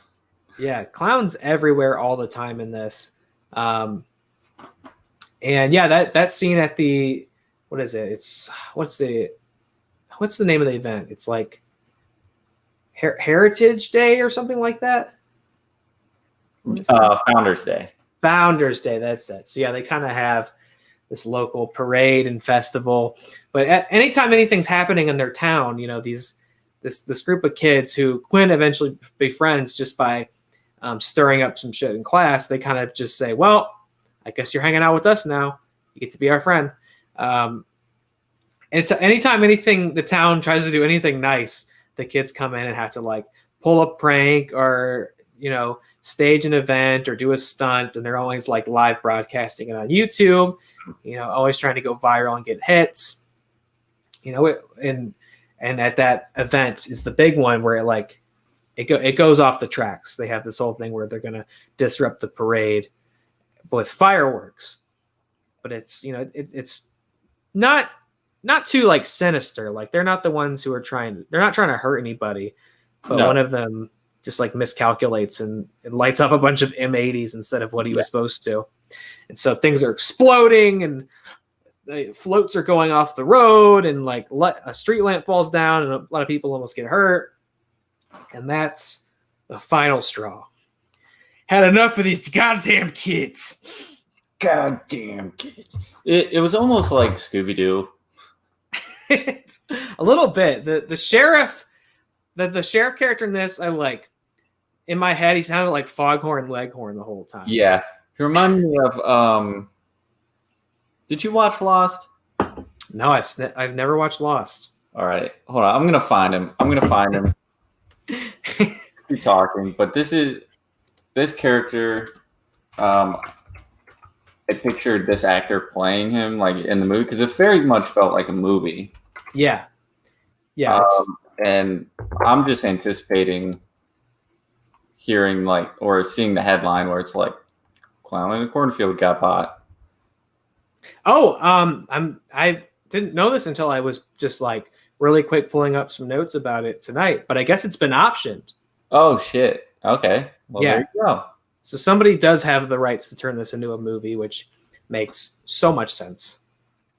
Instant slam dunk. Even if it just lands at one of the streamers, like makes a ton of sense with the slasher resurgence that we're having. We talked about Freaky last week. Everything's getting rebooted, coming back. This would be a badass. I mean, it plays out very cinematically in your head when you're reading it too. Very good visual writing. All right, I found him. Do you have it? You have what we want? Yes. Show me. When you see it, you're gonna be like, oh yeah, that makes sense. I just saw like big, thick mustache. Yeah. Aviator shades. Yeah. Really? Kind of a. Where the fuck? Kind of a tummy. Kind of a tummy sticking over the belt. And then I just imagine he talked like this. That's how I thought he would sound. These damn kids got to learn their lesson. That's how I think he talks. Hold on. He's queuing up something good. The last one was so good. So I trust you've got great content coming in. Ah, there he is. There he is. He's Here he gonna comes. pop up any moment. Okay. Who is this? His name's MC Gainey, and he was in Lost. He was in shit. Yeah, here. Okay. This image right here is like perfect. You got the winner. It is definitely the sheriff in this book. What is that from? I think it's an Adam Sandler movie, honestly. Oh no shit. He's for audio listeners, he's dressed up like a sheriff and sitting next to some sort of that's not a beagle. What was that? What are those called? The droopy Bloodhound? eyes. Was it bloodhound? What are the ones with the droopy eyes? What are they called? Bloodhound, right? Shit, I can't think of what they're called. I'm not too worried about it. What is that? I I know that movie because I've seen it before. I've not had the pleasure of seeing that. He was in Django Unchained. Yeah, Oh, he was okay. Big John Brittle. Oh. Okay. There is a great scene with the sheriff where like really shows how ridiculous it is. Where the only time you really cut away from Quinn is for these like town hall meetings they're having in Kettle Springs. And there's a point where I think it's after the parade goes awry, where they finally say we've had enough, where the sheriff stands up and says, I'm going to deputize everyone in town. I'm going to deputize you and you. Like, wow, you can do that? Can you just, as a sheriff, you can be like, you know what? Everyone's a cop. Show up. Come get That's your our badge worst and your nightmare. gun. I got a whole bag full of guns. Come get yours. And the mayor's like, I'll do it. The mayor's like, I'll be one. And he's like, nah, not you. Nah. Get the fuck out of here. Everyone but you. He kind of sounds, I guess, in my head like Benoit Blanc a little bit. Maybe that. Oh, that would be good. Okay, what if for the adaptation they get Daniel Craig, but they put like a ton of weight on him and a big mustache? Yeah. I've had it with all these children running around. Anyway, so that's a good place to, because that's where it finally dives into the horror story. Because as the mayor is coming out of this town hall meeting where the sheriff says, "Everyone's a deputy now. You're my favorite deputy, every single one of you." The mayor is met with the man in a clown mask in the parking lot, and that's when I finally went like, "Yes, here we go." And from that point forward, it is pretty fucking relentless. Yes. I think the mayor gets stabbed in the head with a pick. Yeah, nice pick. Just like right through the ear. Yeah, very, you can just see it. You know, if you're in the habit of watching these kinds of movies, you can just see it. And they described the sound like a squelch, like pulled out, and I was like, "Ooh, I could hear that sound like." Good old squelch. I could hear the synth music raging through this whole book, so to speak. I had like a mixture of like the Stranger Things soundtracks playing while I was listening to it, and then like from the barn forward, I was just listening to the 2018 Halloween score, and it just synced up so perfect. It was I couldn't have picked a better one. And then like we get to, and then the next one is when one of the kids dies. One of the kids in like Quinn's group. Yeah, so I mean, we kind of talked about this in respect to movies before, but it feels different when you see violence against any kind of kid. Yeah. Especially sad, like reading this part, because like I liked him. Yeah, he was just kind of like he's just a dumbass kid. You know, he makes trouble, but like not in a way that's malicious. And they're like that's the good thing about like slasher in book form is I actually cared about most of these characters. Like Tucker, I cared about. They like gave him like a good backstory, like talking about like him and his and Cole's friendship, how like everyone called him like the bodyguard, like the idiot, like the muscle, but like it would go into his backstory about how like Cole had his back too, like they were best pals. It was like, I care about Tucker. Yeah, that's a great point. You actually really get in the heads of all these characters, you know, because Quinn's definitely the main character, but you get in the heads of everybody because it's you know it's not first person, so you get to know everybody, and that's true in a way that I don't think movies really get to do with a story like this, you know, because they got to usually get out in 90 minutes, if not a little bit more, and so it's like you have your main character and then you go, and the struggle I think in horror sometimes is that you don't really care about the characters, but when you do, that it becomes a lot more remarkable, which I feel like we've said as much in a lot of the things we discussed on this. And yeah, you skate the potential of them being these very tropey, cliche, stupid young kids who just want to get drunk and, you know, have premarital sex and, you know, and cause mayhem. Like they are doing that and they do care about that, but it's never so simple. You know, it's not like that in reality, and it's not like that in the story. And that's a great point. You get to know everybody. So you have Quinn, who's, you know, kind of the outcast new kid in town, but, you know, like what was his Travis? What was that his name? We were just talking about. What was it? Tucker. Sorry. Yeah. This isn't as fresh for me. So character names, I've kind of lost. Quinn, Tucker, Cole. You had Rust. Rust is the first kid she meets, right? Yeah, her neighbor. You have Matt and Ronnie, who are like the shitty couple. Yeah, so they all kind of represent, like potential cliches. Like you have the popular kid. Yeah, you have Rust, who's like he's kind of the redneck kid. You know, he's kind of comfortable in this setting in this town. You know, he hunts, you know, he has guns, he drives a truck, like he's in this whole thing. And then you have the popular kid, you have like the smart girl, like the leader, the popular girl, and then you have those which is totally a real thing of like that pair who are always up each other's ass. Like you can't stand to be around them when you're young. because they're just like so over the top and so into each other. It's like, fuck. It's like, fuck, can't you just like, can I just get one of you? You know? One. It's like, wow, I didn't know that so-and-so is coming. Like, I feel like we've all had that friend who got in that relationship where it was like, oh my God, they got to bring the other person around. Son of a bitch. You know? But yeah, but that said, you kind of get where everybody's coming from and what they're dealing with by getting into their sort of monologue, their internal monologues. So that when the shit finally hits the fan, you're worried about everybody. Mm-hmm. As you should be, because this thing is taking no prisoners in the back half of this book. Holy shit. Ooh. It's like, it doesn't care how many pages you got in the first half. You ain't safe, you know? Because it's all leading up to this big barn party of Founders Day. And again, this almost felt, we talked about this in Freaky. It's like one of those impossibly great parties that somehow teenagers organize, and they got lighting rigs and a DJ, and look at all this alcohol we found. And it is one of those parties for sure. But once you get there and you get some more of Quinn and what she's like, and you find out Rust and Cole, yeah? Yeah.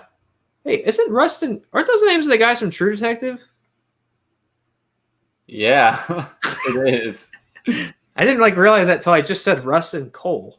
I wonder if that was an intentional homage for any reason. He might have just been watching True Detective when he was writing this. I can't think of any way those characters connect with the characters in True Detective. Fan fiction. Yeah, this is actually an ending, which we'll get to, but is this fan fiction? Yeah, you know what? We sometimes fan fiction becomes the real deal. I don't know. Here it is. Robert Pattinson board behind me. Those are all on my face on Saturday. Yeah, we get to the barn and it's like this huge kids party, and I kept waiting for the other shoe to drop here because we know like they're all kind of miles away from town, and we already know that 2 people have died via Friendo the clown, which I love that name, Friendo. Friendo. What a great funny name for a killer, Friendo. We know that people are already starting to die back in town, and it's surprising because the first one's an adult. It's not one of the kids. And did you think at first? I thought there was only going to be one Friendo the clown. Yeah. I thought it was going to be very traditional slasher. There's one person, and it would be kind of that Scooby-Doo thing of like, who is it? So like all through the first half of the book, I was trying to like figure it out ahead of time. Like, who's it gonna be? Why would it be this guy? Why would it be that guy? Oh, it's probably not the sheriff because it's going to be too obvious it's the sheriff. It's going to be one of the kids, but like, which kid would it be? I kept trying to figure it out, and that proved to be a waste of an exercise because there are lots of friendos showing up. Yeah, that whole like reveal, I was like, oh damn. Yeah, I mean, from the first kill, because you knew it was going to be kids on the run from a slasher. You knew that's where it was going.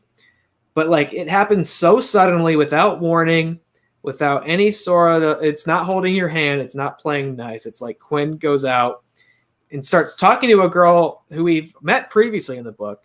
So like an established character who she realizes has a fucking arrow sticking out of her as she wanders out of the cornfield.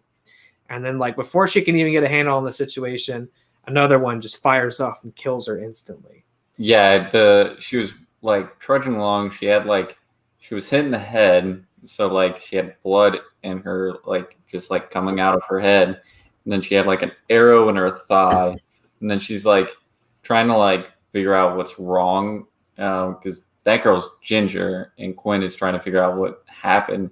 And then an arrow just shoots out of her eye. Yeah, and I was like, I had to pause when I read that line. I was like, wait, really? We just killed this kid like that? And then they just look up, and there's Friendo the clown loading up the crossbow again. And like the real mayhem of this was what like really freaked me out, because like fires off another round, misses, just kills some other kid in the background. Yeah. And that just keeps happening, especially with the crossbow one, mm-hmm. where it's just like some other character that you might have met, in chapter 2 and like got some background on who they are, dead. Like it just kept happening. Like so-and-so from algebra who passed a note to me, dead. Like it just kept happening. And I was like, holy shit. And that was when I was still operating on the assumption that this was one guy. And that he'd like somehow made it out and had this big campaign of vengeance on these kids. But as it progresses, I'm trying to think when exactly, because Quinn and her friends escape, the barn catches on fire. Yeah, Janet was hit in the shoulder.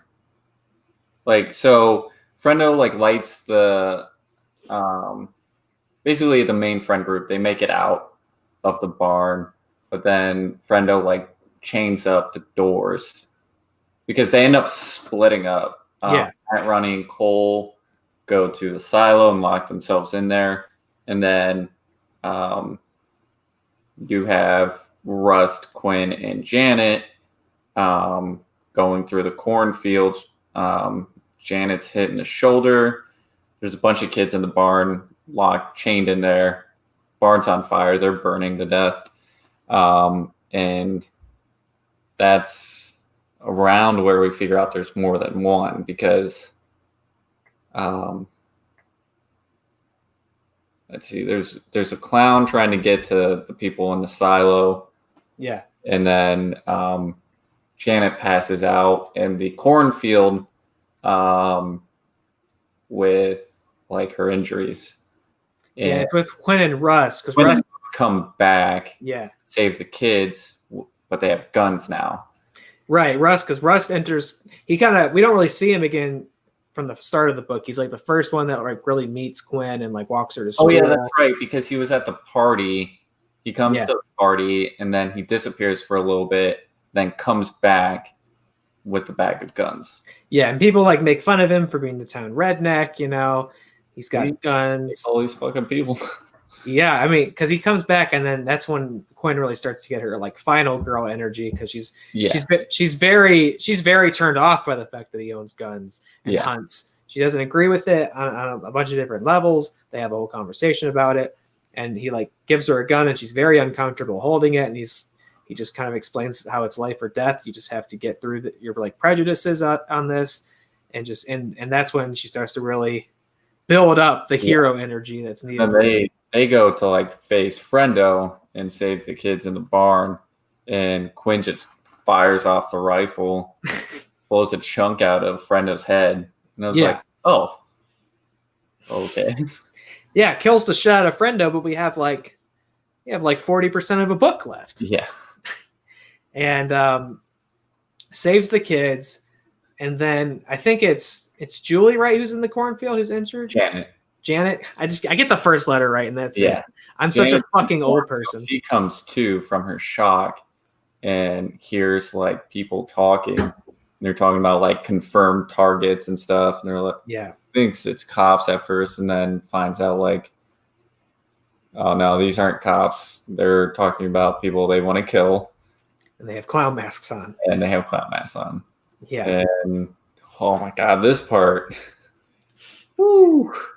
This is when the terror really kicks in because it feels so much more helpless because so much time is spent getting up to the point where Quinn kills that Frendo at the barn. Because we know so many kids are dead. They're like locked up in this burning building. It feels so tense and so helpless. And finally they make this plan to save the kids and kill him. And it feels like a big moment because you know so much has already been lost leading up to this. And it means nothing ultimately. Like that was round one because they also pull up the mask and it's the shitty teacher. Yeah. Who yelled at them all before. So that's when it really all started to click. Called them all blight. So that's when it started, like the tone of this slaughter in this campaign starts to feel like, okay, I see where this is coming from. Like these are the adults coming after it's him coming after the kids. And because I know this scene really messed with you because you had mentioned it to me, I think a couple of times now of what happens with Janet and how it's revealed with her that there are a bunch of friendos on the scene. What happens then? Oh my god. So she runs back to the barn to like warn everybody like it's not just one, there's multiple. And so she makes it out of like the cornfield and is running towards them. And at first I thought they were going to shoot her because she's waving the gun. Yeah.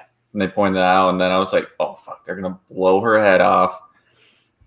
And then she like holds it up because like they made the point of being like she realized how it looked. So she like held the gun up. I was like, okay. And then you just see one of the friendos come out of the cornfield behind her with a circular saw like device and just like swings it up and like slices at her chest. And then like I was like, oh, like his it then describes the clown like losing balance. And I was like, okay, cool. Janet's gonna she's gonna be able to get away. They're gonna like regroup. Nope. Uses that like momentum of falling off balance to swing it back around and just decapitates Janet. Fucking beheads her. And it's explained quite graphically and vividly. Yeah. Which again, when you think young adult book, I mean, look, we watched a couple YA movies the other night. You like think you know what these things can look like and what can be what's allowed to be achieved in them. And this movie is not PG-13. You know what I mean? Like this will be R. If they're going to do it like it is in the book, it's going to be nasty and graphic and intense. Because a decapitation of a character who you spend a lot of time with. Yeah. And feels increasingly important to the story as it continues, her relationship with the other kids in the town. They talk about her mom and like stepdad being like prominent members of the community. And so I thought she was like one of the final ones, but nope. Goodbye, Janet. Gets her head sawed off in like the opening moments of like the slasher sequence for this book. Yeah. And that's when that's really when like pulse pounding rest of the book doesn't slow down. Yeah. And there's friendos with guns. There's friendos with saws and machetes. Machetes. Bunch of crossbow ones. It's insane. Yeah, like basically all these deputized adults in town, which seems to be most of the adults. Yeah. Are in on this like calling campaign of like, we're going to kill all the kids in town and have this whole crazy like alibi ready to go to get away with it. And their whole idea is like, well, this batch was no good. We're going to kill all these kids and we're going to have time to rebuild and get back to a great place. They literally say at the beginning, her dad finds a flyer that says, make Kettle Springs great again, you know? I was like, eh. And I read this in the middle of the election, right? So when I was reading this, I do a lot of my reading on my lunch breaks these days. So I remember like literally reading this book while like they were still trying to figure out certain states on the TV.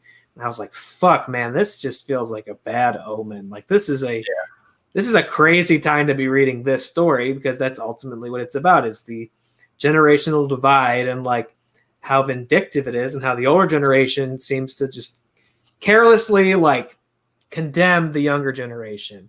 And they're getting it all wrong and they're all stupid and they're all disrespectful. Fuck them. Like that feels, you know, very much at the heart of where we are kind of culturally right now. And in a lot of ways, you know, and that was a tough time to be reading the book. I mean, it was a great, I guess, immersive time. It really helped me tap into the anxiety of the story. But you can definitely see, again, it's a slasher story, but also very much taking in contemporary influences and cues from what perhaps a younger generation is actually thinking about right now, what they're actually contending with, and like what they hope for the future, and how the older generation is so determined to kind of just call that out whenever they can, and recklessly. And fuck, man, these last like couple sequences are just crazy. It really is like nonstop just constantly on the run from clowns with weapons, firing at. They kill a bunch of them. Like, and at the same time, we also Quinn's dad, who's the town doctor. Oh yeah, kidnapped. Yeah. Kidnapped and wakes up in a very kind of jigsaw facility. Yeah. That one I was like, how they wire, like, who was the one in town who wired up that facility? He's like, all right, we got like a little jail cell down here, all the shitty yucky corn, and all right, let me get your speaker device. Okay, let me get your modulator on. So it sounds like this when you talk. Like it was like torture porn, like Saw, hostile to the nines down there. Mm-hmm. But like their whole thing with him is like very, very throwback slasher. Yeah. And it's like their whole thing with him as the town doctor is when their friendos get injured, they bring them into this basement, and it's like operate on them, save their lives, and if you don't, then we're gonna kill your daughter. Yeah. and like the one he's operating on is the shitty server at the diner who got all disrespectful towards Quinn. So it's like, oh yeah, because she's trying to get in the silo. Because the kids end up regrouping in that silo. Yeah. And trying to, one of them like has the axe or machete or whatever. I can't remember what it was. Yeah. Tried breaking through the silo door, and Quinn or I think it was Rust actually that blows her fucking hand off.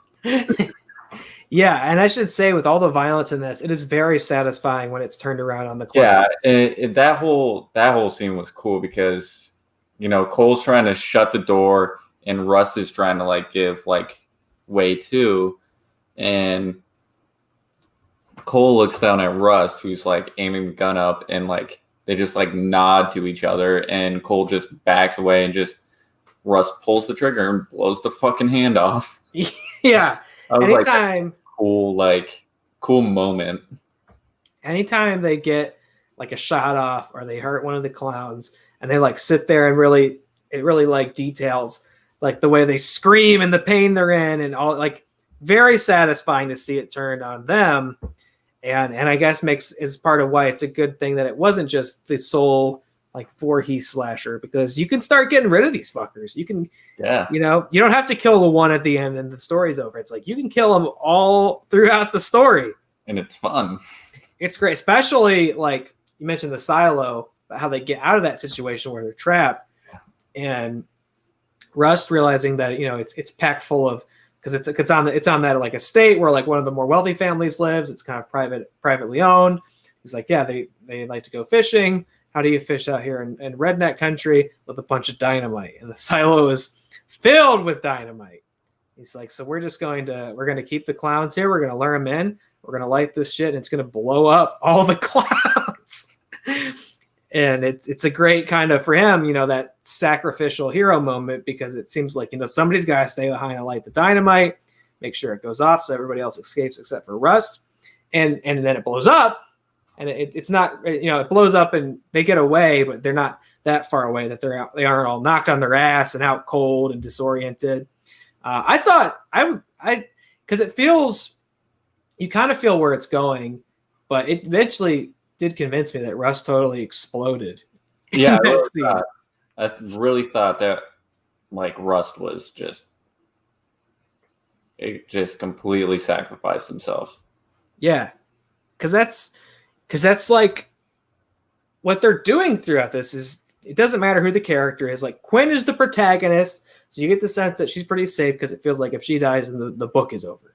So, but anybody else, it feels like they could go at any moment. And even though this kid is being propped up to be like a real hero, it wasn't until the big twist towards the end where I was like, oh, Rust ain't dead.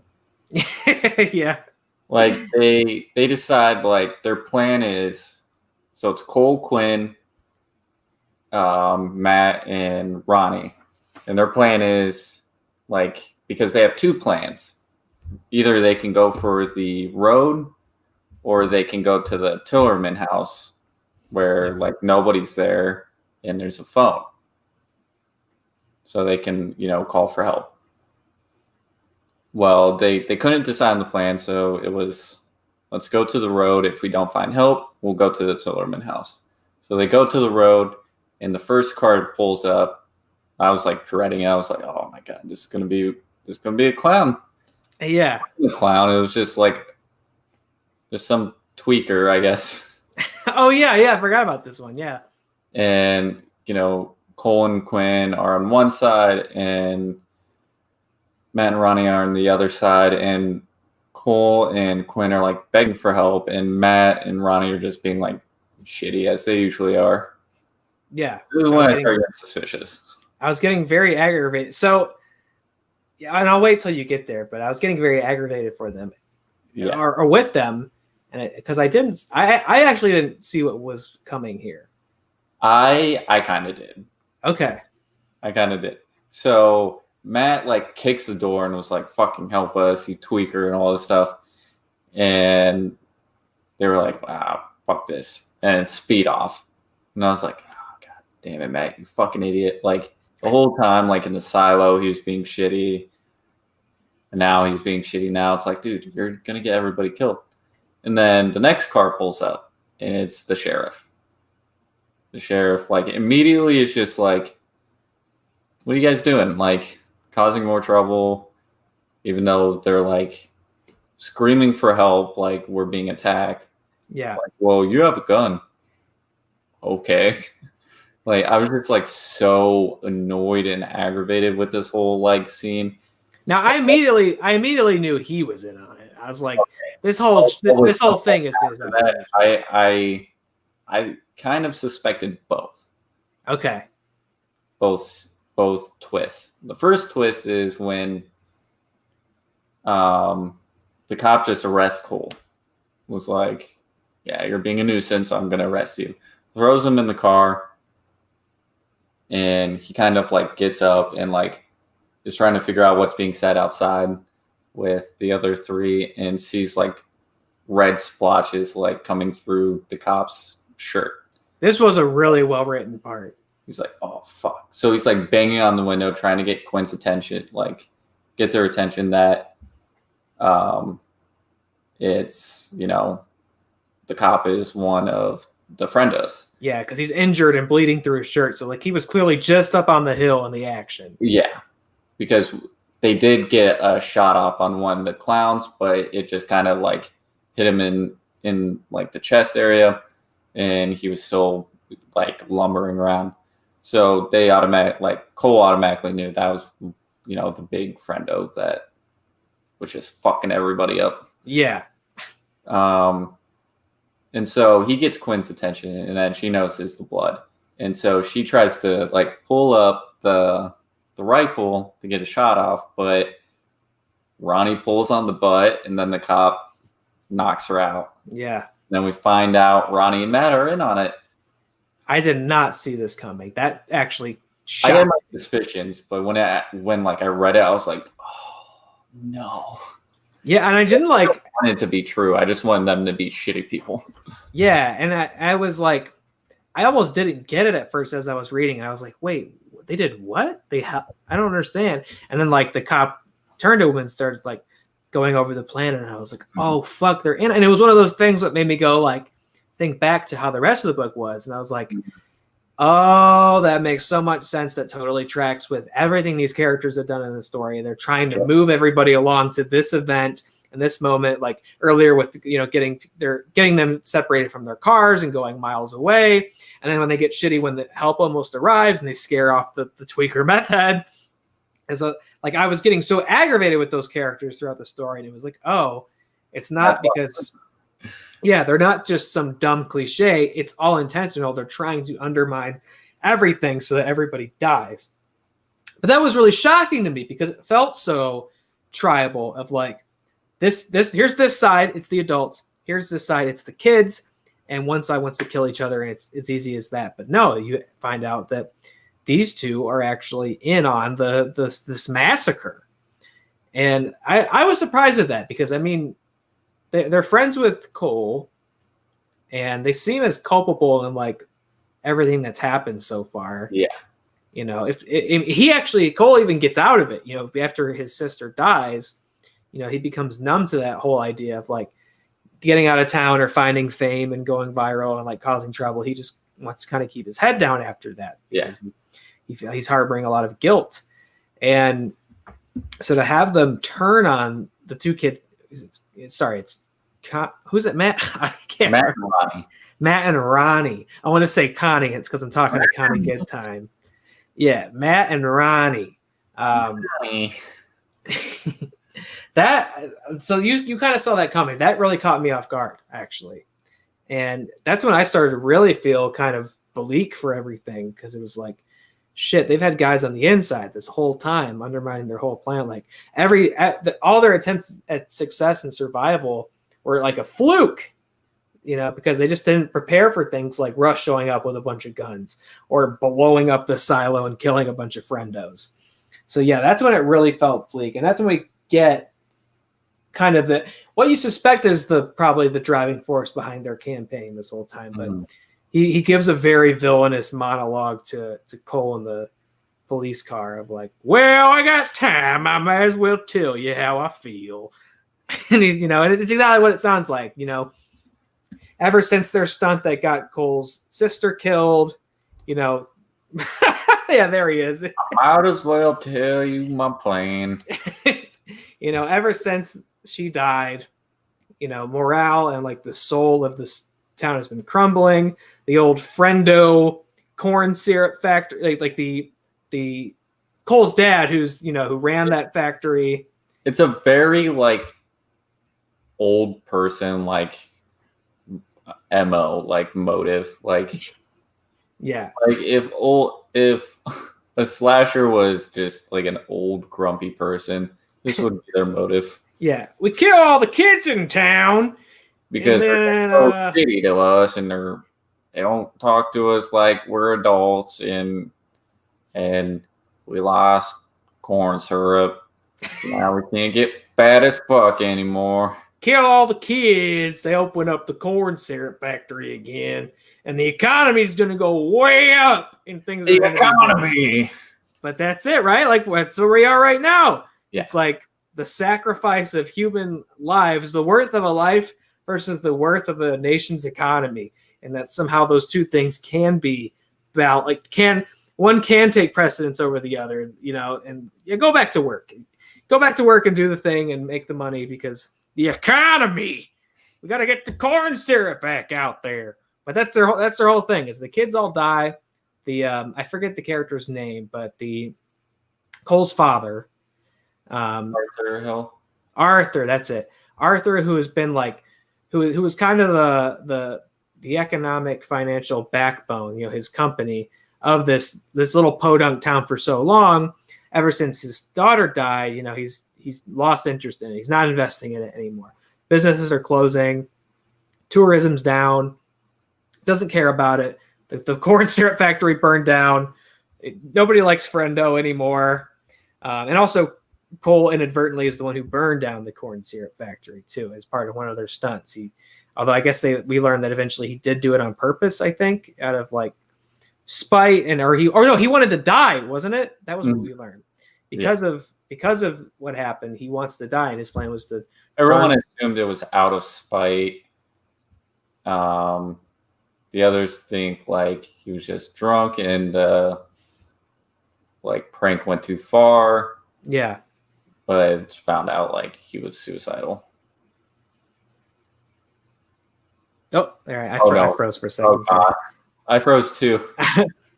Oh, you froze as well. Okay, so maybe we just had a cool second of staring at each other there. Yeah, so that's the plan. Is we're gonna kill all the kids, and the economy is gonna bounce back. But we learn, they've got this whole plan set up with the sheriff. He's got like this he's got Cole's like handwritten suicide note, and like Cole flies off the handle and tells him all this shit of like why he feels the way he does, and why they don't, the old generation doesn't have respect, and why they're wrong. Like, that all sounds great. I'm going to put that in the manifesto. Thanks, Cole.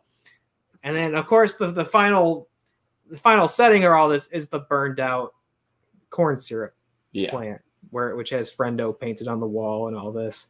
And so we find out the architect of this plan isn't the sheriff the whole time. It's Arthur Hill, which is also kind of a Scooby-Doo moment. It's very. It was me the whole time. It was me, Austin. I fooled the whole town, Austin. It was me, Austin. Yeah. Oh, Joaquin's here too. Great. Everyone's here. Everyone's here. You're popping this up. I want to pop this up. Garbage day. That's a call for it. We're not even there yet. But you're just having so much fun. I wanted to get involved. Oh man, that's a call for it. At home are like, yeah, and audio listeners are like,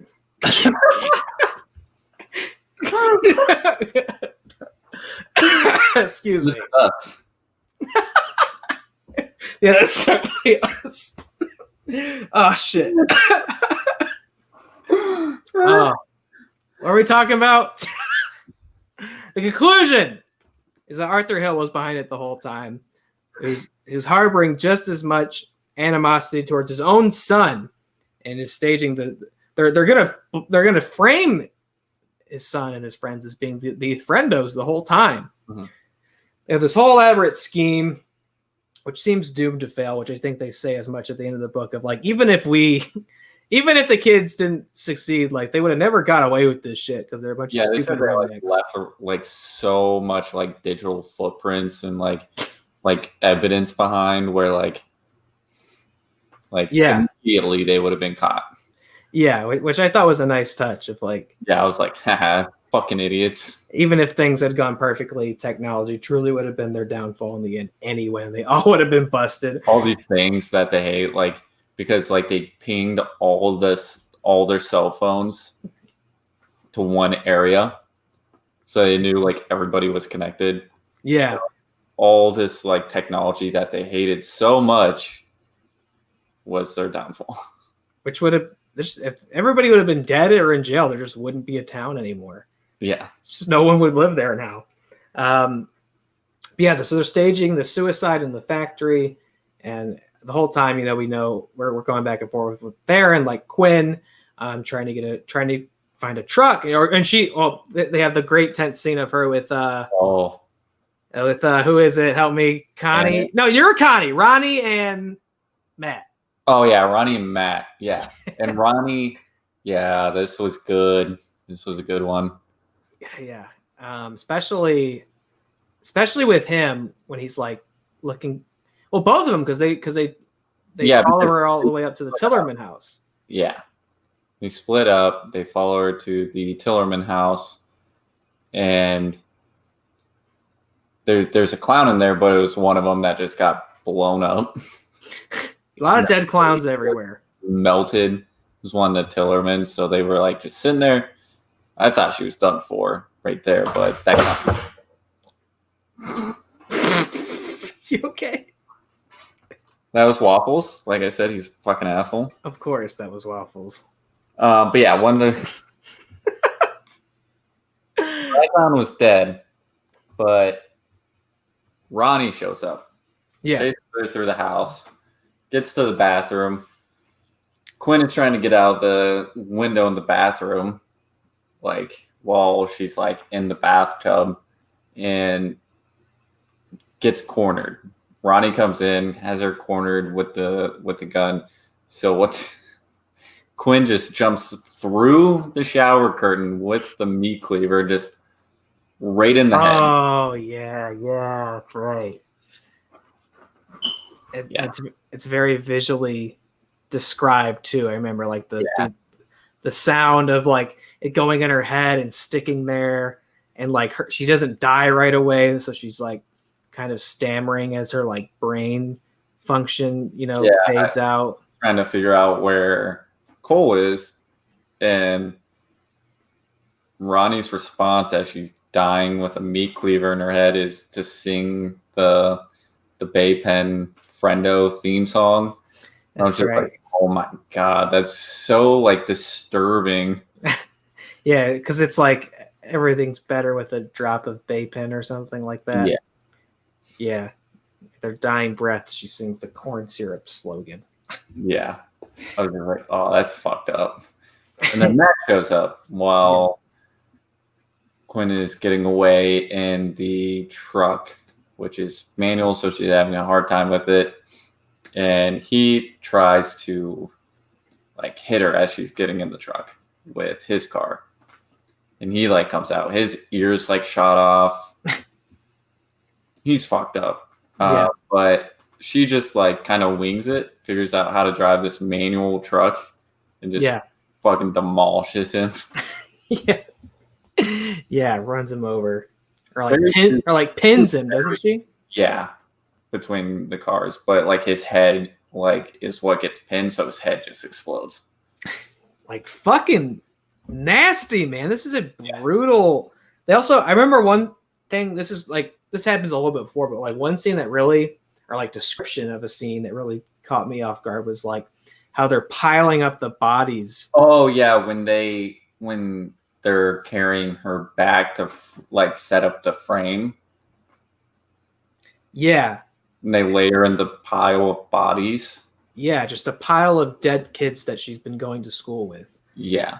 Like they've killed dozens of kids at this point. Like this is not a nice story. This isn't like a cutesy, young adult take on a slasher story. This is a slasher story.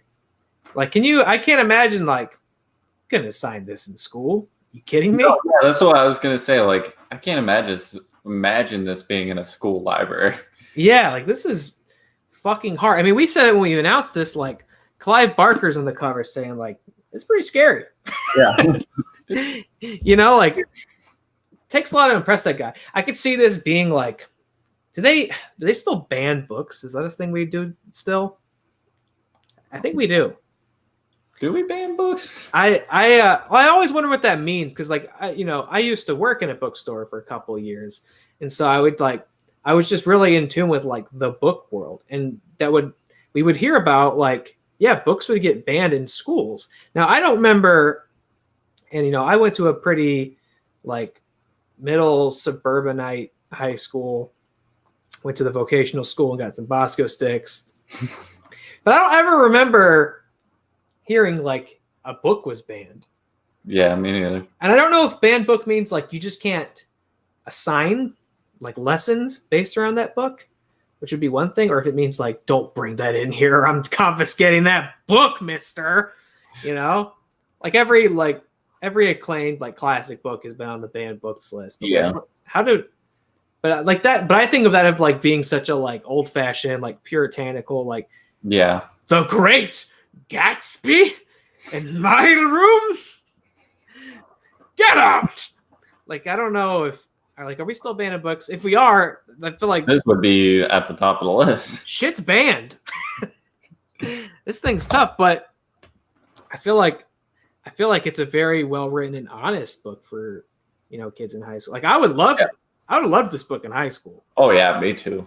I would have gobbled this up. So it definitely is. It definitely is, I think, hopefully going to reach that audience that it's looking for. But yeah, so Quinn, getting to the end of the book, the sheriff and Cole's dad are staging a suicide.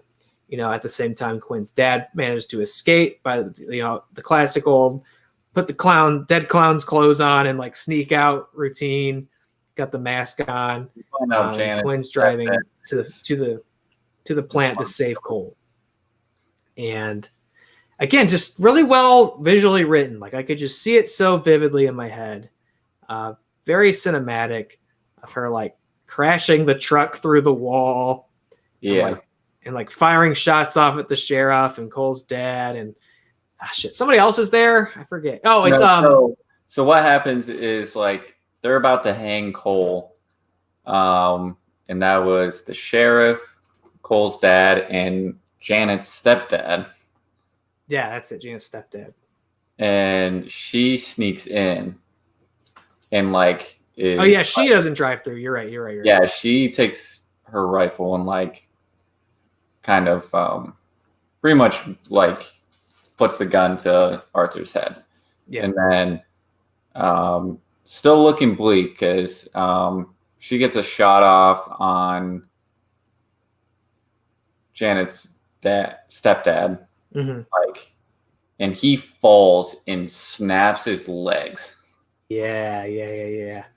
And then That's gets right. a shot off on the sheriff, but the sheriff manages to push Cole over. So Cole's hanging, and this is when I knew like Cole was coming or Rust was coming back, and I was right. He just fucking crashes his truck through the wall. And, comes to like a skidding stop to like give Cole like something to put his feet down on, so he's not like just hanging there. Right. Yeah. So what a hero. Yeah. What a fucking move. Then Rust gets out, and they're just like fucking. Rust is trying to help Cole get out, but Janet's stepdad has dragged himself in his snapped legs, and like was like managed to like pull Cole or Rust off of Cole. So Cole goes back to being hung. Yeah. But then Quinn just like turns and blows his brains out. Yeah. Goes back to firing shots off at the sheriff. Yeah. And that's when Quinn's dad shows up. And I was very scared during this part because I thought in like very Night of the Living Dead fashion, he's dressed like a clown, covered in blood, clown mask on. I was like, oh man, this thing's about to end with her shooting her dad. It almost does until, like they talked about before, Rust like commented on his cool shoes. Yeah. And yeah. That's what gives it away. Yeah, he notices his cool shoes and stops her. Yeah. But like also, even if you do have the cool shoes, I feel like you gotta like explain your way out of that one, like why you're dressed up like the clowns and covered in blood. Like shit. I don't know that you're automatically off the hook for cool shoes, Dad. You gotta have a good alibi for this.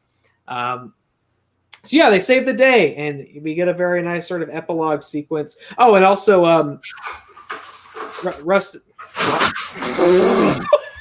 Jesus Christ! What is Waffles doing? Being a fucking asshole. I'll be right back. Dude, down. Get down.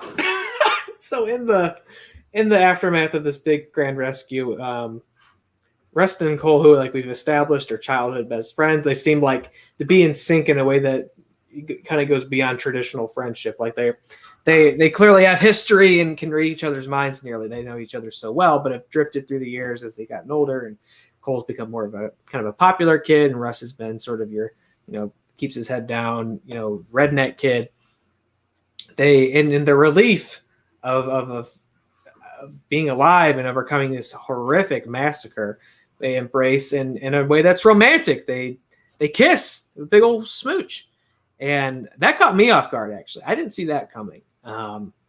Which credit to this book, because I feel like a lot of times it's catching me off guard. I'm thinking it's going this way, and then it goes this way, and not in a way that feels like, oh, let's subvert expectation, for the sake of catching you off guard. It's just clever. It's just well written and well thought out. And at the end, these two, because Cole and like Quinn are sort of having this romantic tension throughout the book, but it also feels like there might be some weird tension there with her and Rust. And it almost feels like, oh, which way is she going to go? Like, especially as her and Rust are fighting their way out, it feels like they're getting closer. So it feels kind of like that very YA thing of like, hey, it's the Team Edward, Team Jacob thing. Like, oh, who's she going to end up with, these two guys? It's neither. And this would be very pleasing to Alok Mishra. The two guys end up together. Yeah. Did you see that coming at all? No. When that happened, I was like, what? Yeah. Yeah. I had to read it over again because I was like, huh? Yeah. Turns out, they have this sort of deep-seated romantic relationship years ago that was, where they really drifted. So after, a night of bloodshed and death and escaping murder, they finally are honest with themselves and succumb to who they really are and embrace each other and have a relationship. Because then we jump forward and it's like the awkward months that followed of like, oh, half the town's dead or in jail, but now you have this like you started off with this one kind of high school group, and now you kind of have this different high school group at the end because everyone's dead. Yeah. Everyone but Quinn and Cole and Rust, they're all dead. Yeah, they said someone like 40% of the population of that town was just like decimated that night. Yeah, which is crazy. And they're trying to restart and have some sort of semblance of a normal life, but now there's like all this obviously paranoia of like the few adults who are left. It's like, were they in on it? Were they weren't it? But I think I guess that was the idea of like, even the ones we didn't kill, like no one could get away with it because they were so easily caught because of how reckless they are and how ignorant they were. So everybody that's involved except Arthur Hill, Who escapes. And I thought they were going to just leave it at that. They're like, he got away, you know. Then you have the epilogue. Yeah, you have the true epilogue, which first of all, a nice ending, I guess, you know, you would say, if a way that a pleasant, earned, happy ending. I didn't really understand this epilogue ending though. This was weird. This is the only part that kind of gave me pause. Yeah. Which feels, again, it's very much the scene after the credits of the movie. It was definitely that kind of scene of Arthur. You know, he's very rich. He has connections. He was able to escape all the chaos. He was able to get out of the town real quick. You know, he got a private flight out to. He's fleeing the country. Yeah. Because this is 2 months later. I didn't know if he was going to Cuba or coming back from Cuba. Because, yeah, Arthur's on the plane. And it's like one of those small planes.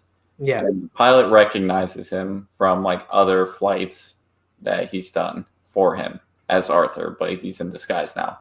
Yeah. When he like figures out that the pilot recognizes him, he goes to the bathroom because he knows when they land, it's going to be a small airfield. Like there's not going to be like anybody on the ground. And he like puts on a friendo costume, and there's something about like killing's easier when like you say it's something like when you know who your target is, it's easier to kill or something like that. And so I was like, well, who he really wants to kill is his son. Right. That was me. That wasn't a cat. Okay. And so I was like, well, if he's in Cuba, I mean, Cole's all the way in America. So I didn't know like how this was supposed to be like played out. Yeah. Like, was he going to kill a pilot or what? Like, he'd been responsible for dozens of deaths. I never just read the ending out loud. He'd been responsible for dozens of deaths, but not the one he truly wanted. And that was because if you want something done right, you have to do it yourself. That's the very last sentence of the book. So it seems like his theory is the reason he failed is because he brought so many people in on it.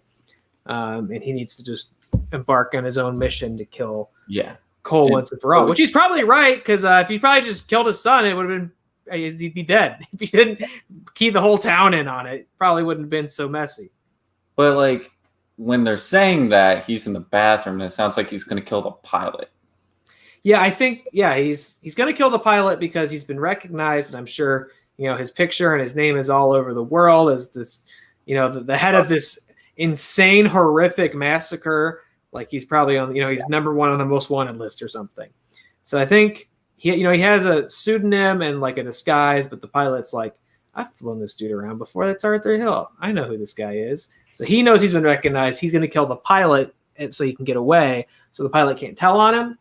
But yeah, he obviously, his motive isn't just, I'm going to flee the country and try to hide and never get caught. It's like, oh no, I really want to kill my kid. Like I'm going back.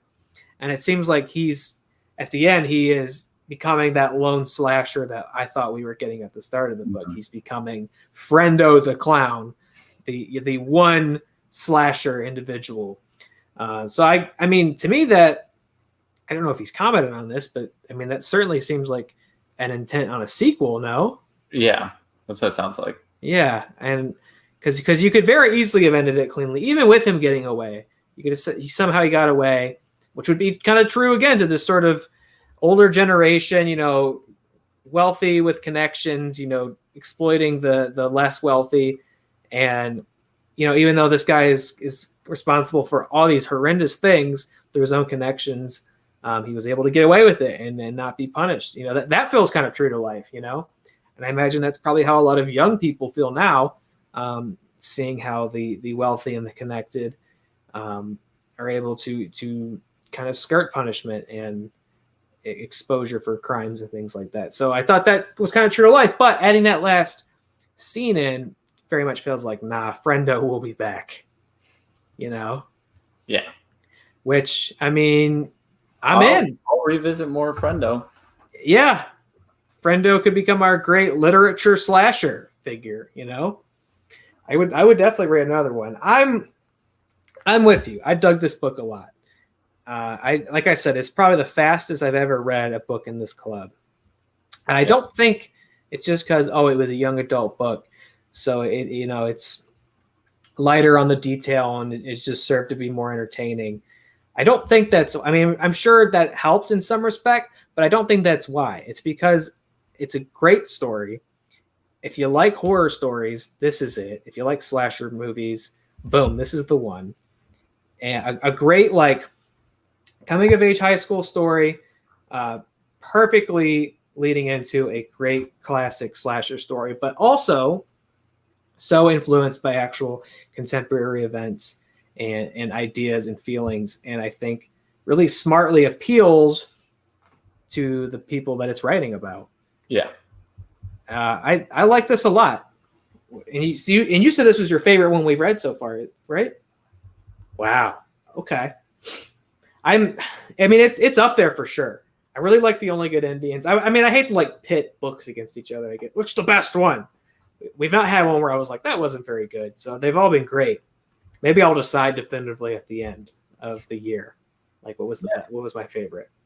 But this is definitely up there for sure. I love this book, man. This is really good. And I hadn't read anything else to my knowledge by this author. But I will certainly be inclined to check out more because I thought excuse me, I thought he did a great job with this. How many what do we say? Friendos? What do we say? Clown noses? Clown noses? How many circular saws? How many drops of bay pen? How many drops of bay pen? 5. You go 5. I'm definitely gonna. Do we do this on books normally? We haven't. Okay. But we are now. Because I'm realizing I'm like, I never really rated a book before now. I'm trying to think about it. 4 drops easily. Easily 4 drops for me out of a possible 5. This was great. A page turner, very high on the entertainment factor, but also just really smartly written. And I think it keeps its audience in mind because it's written for people like that could see themselves in the story. Mm-hmm. But even as somebody, God, how fucking depressing is it to be as somebody who's older, as an older folk, as somebody who's not young anymore, somebody who's old as shit, whose knees are going out. As somebody who can't even who coughs when he laughs because my body is dying. As the older generation, I still thought there was a lot to love in this book. You don't have to be a young adult to enjoy it. No. But if you are a young adult, I also think you will enjoy the shit out of it. Clown on the Cornfield rules. I'm really happy we read this one. A great slasher. It ruled.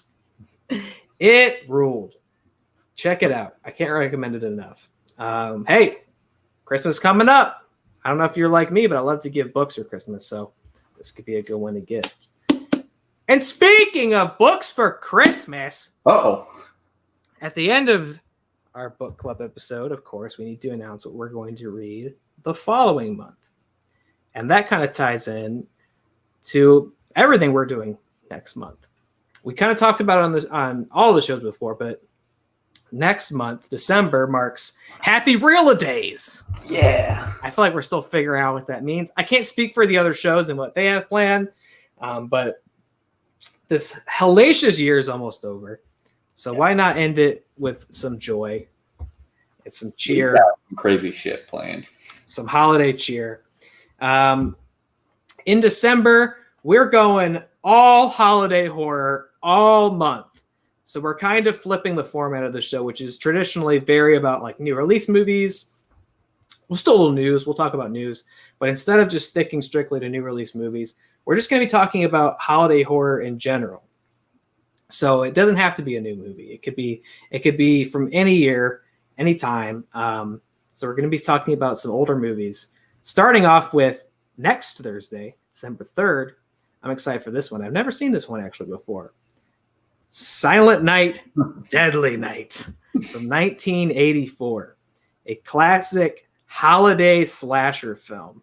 I've not seen Silent Night, Deadly Night, so I kind of know what it's about. I mean, you could have discerned as much from serial killer Santa Claus wielding a fire axe at someone. But I'm told it's great, kind of a classic, a lot of fun. Everybody knows the scene from Silent Night, Deadly Night 2, the kind of the meme scene with the guy who yells, "Garbage Day." Garbage Day! Do you know what I'm talking about, Connor? I've never seen that before. You don't know what that is? I can't. No. I'm not going to play. I kind of riffed off Wrestle Reel, so shout out to the kids at Heart for having their little clips that play throughout the show. Because that's what I. Garbage Day! If it's like short enough, I think you get away with it. The whole clip's like 30 seconds long, but it's this classic like memed out clip of like a guy taking out his trash, and like he looks up and this guy's standing there and he goes, Garbage Day! And then like shoots him a bunch of times and then like looks at the Do gun. we need to like make a soundboard? I mean, I guess we could start with that.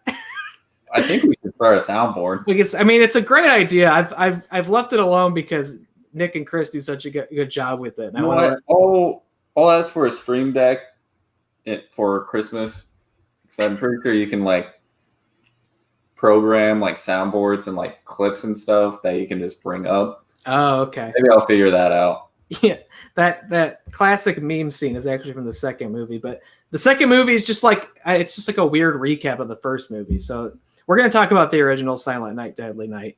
We're really looking forward to that. That's streaming on Shudder right now, so you can go watch that film. Shudder in a while, so yeah. Back to the old Shud. Go Tug and Shud. Tug and Shud. Our new segment on the show. And then I mean, this movie's what are you watching Shudder? This movie came out back in '84, so you might even just have a copy for it. So watch up on Silent Night, Deadly Night. And we'll have more movies to announce for December, but they're all going to be holiday horror themed. And they were all very welcoming movies you've seen before. So let's take this opportunity to say, if you want to come on the show, if you want to come on Really Scared and talk about some of these movies, we're still kind of floating some ideas for watch-alongs, but we're going to be doing holiday horror all month. It's going to be fun. And of course, tying into that, our book of the month. This came out so conveniently and perfectly. Our book of the month for December is Secret Santa by Adam Cesare. This looks so cool. It's brand new holiday themed horror novel. This is brand new. I know it's paperback, but it's brand new. This just came out 2 weeks ago. I guess I got to give you the plot synopsis, don't I? Yes, please. There we go. And make sure you get this. It's obviously available on the Big Bad Bezos website. I'm sure you can also find a copy on bookshop.org. Support a local bookstore near you. All it wants for Christmas is you. Out of work for months, Lucy Meyer is desperate to work anywhere in publishing. Prestigious Blackwood Patterson isn't the perfect fit, but a bizarre set of circumstances leads to her hire and a firm mandate. Lucy must find the next horror superstar to compete with Stephen King, Anne Rice, and Peter Straub. It's the 80s after all, and horror is the hottest genre in the industry. The 80s. But as soon as she arrives, Lucy finds herself the target of mean-spirited pranks by her coworkers, who clearly don't want her there. The hazing reaches its peak during the company's annual Secret Santa gift exchange when Lucy receives a strange gift that she recognizes but doesn't understand. Suddenly, her coworkers begin falling victim to a series of horrific accidents, and Lucy suspects her gift is involved somehow. With the help of her former author, Fabian Nightingale, Lucy must track down her anonymous secret Santa and figure out the true meaning of the mysterious object in her possession before it destroys the company and possesses her. Oh. It's from Adam Schafer, who I don't know if you've ever seen, but has written the like Joe Biden, Barack Obama adventure novels. What? Yeah, I think they have this one on the back here. Yeah, Obama Biden mystery series. Huh. Hope Never Dies. Okay. Yeah. I saw a couple of those in my bookstore selling days, but I never read one. So it was my first time reading Adam Schafer, I believe. Look at that. And you know, just a nice paperback, very affordable. A holiday-themed horror novel is our book of the month for December. Excited to crack this one open. Excited to talk about Silent Night, Deadly Night next week. You need to watch it for the first time on Shudder. We're Pug and Shud. It could be Plug and Shud. There's Plug and Shud. We're always Plug and Shud on this. And to have Happy Real Days holiday horror all month of December. Before we call it a night, before we tuck you in and wish you sweet blessings and sweet dreams, there's one thing I want to do. This is a special treat for everybody who's made it to the end of this episode, whether you watch it live, whether you watch it on YouTube, or whether you were listening. Bless you, audio listeners. Obviously, we did. And it's just not going to take that long. We're not going clean cleek. Or is this the clean cleek? I can't keep track of 2.5 or 3. The brisk breed love. Okay, we're on a brisk breed love here. And we're going to keep it that way, I think. But we did this little thing called the Twilight Charity Marathon stream. And when we first thought of that show, the original pitch was we would be doing it at nighttime. It's going to be all night from like 5 p.m. to 5 a.m. And we had things lined up that were a lot more bizarre and delirious, and we still did some pretty weird shit on that show, but it became, I think, a little more classy than the original version. And so I got all excited and preemptively bought some things on Etsy way before that show happened. One of which were the Robert Pattinson stickers, which still managed to find their way. They were really like the heartbeat of the program. But I bought something else off Etsy. And I've kind of like shown images of it before, but never really announced my intent to this. I just found it on Etsy. It's a little magazine called "Ranking Twilight Characters and How Likely They Are to Eat Ass." you get a great Edward there. Just this came all the way from Australia. This came all the way from Australia. Someone had to print this out, put it in an envelope, and mail it all the way to me from Australia. So I've been sitting on this for a long, long, long time, and I didn't read it because it just didn't feel. It felt like the show had graduated past me reading this on the air. You know, we had a great guest. We had Christina joining us. I didn't want to make Christina hear this. You know, we had Alok would have been down for this, but we had guests from the films, and I was like, you know what, putting this on ice. I'm putting it on the shelf, and I want to make sure that this gets its opportunity to shine too. So before we call it a night, I'm going to read this little magazine, Ranking Twilight Characters and How Likely They Are to Eat Ass. All right, let's do it. So let me tell you this, Connor. There are 6 pages. There are 6 pages, 6 spots on this list. Some of the spots they're included like a couple. Like two characters who are a couple are included as. Who do you think is number 6, the least likely to eat ass? Let me see. When you really think about these characters and eating ass, Probably Bella. you think Bella's least likely to eat ass? Yeah. Okay, interesting. And also, I want to just remind you, Connor, that for some reason the viewership went up as soon as we started looking at this. So people really might be excited to hear. Content. People really might be excited to hear about this. I thought I was going to sneak it in, but they're showing up. Here's the thing: we know Jacob's the most likely to eat ass. So you think he's number 1? Yeah, he's technically a dog. That's rude. Dogs do eat their own ass, like ritually, though. Yeah, they always have their faces in other dogs' asses. Like they're constantly licking ass. Like he's number 1. I love I love how much thought you put into that. That you didn't just guess. You actually really thought that out. Yeah, Bella's kind of like mild mannered. I don't think she's taking a trip to the chocolate starfish anytime soon. Well, let's find out. Number 6, least likely to eat ass. Carlisle and Esme. Oh, no way. Okay. Carlisle and Esme are the least likely. munching butt. And should I read the descriptions on these or just go down the list? Just go down the list. But Okay, you don't I want- already know this is bullshit. Carlisle's munching butt. You think so? Yeah, dude, look at him. You think so? Yeah. That's Their a reasoning couple is that eats each other's asses. their reasoning was that they were kind of vanilla. I don't know. Okay, number 5. I got another couple. A little more likely to eat ass, but not at the top of the list. Rosalie and Emmett, number 5. Number 5. And I did read this. Their thinking was that Rosalie and Emmett just kind of they don't really belong together. They just kind of have hate sex. Yeah, I can see that. Because he's more of a dude bro and she's kind of more sophisticated. So like the conversation of eating ass probably doesn't come up often in their relationship. Yeah. Number 4. Number 4, Connor. You were way off. Jacob Black. What? 4th, likely to eat ass. And they do say, Jacob would definitely eat Bella's ass. Oh, I don't want to read the rest of that sentence, though. And does say he would probably eat about just anybody's ass. Which, okay, to be fair, though, I feel like I'm surprised he's not number 1, having just read that. Yeah. Would probably eat anyone's ass. So you got to believe whoever else is coming up It's just eating ass left. Right. Well, number 3 is of course, Edward Cullen.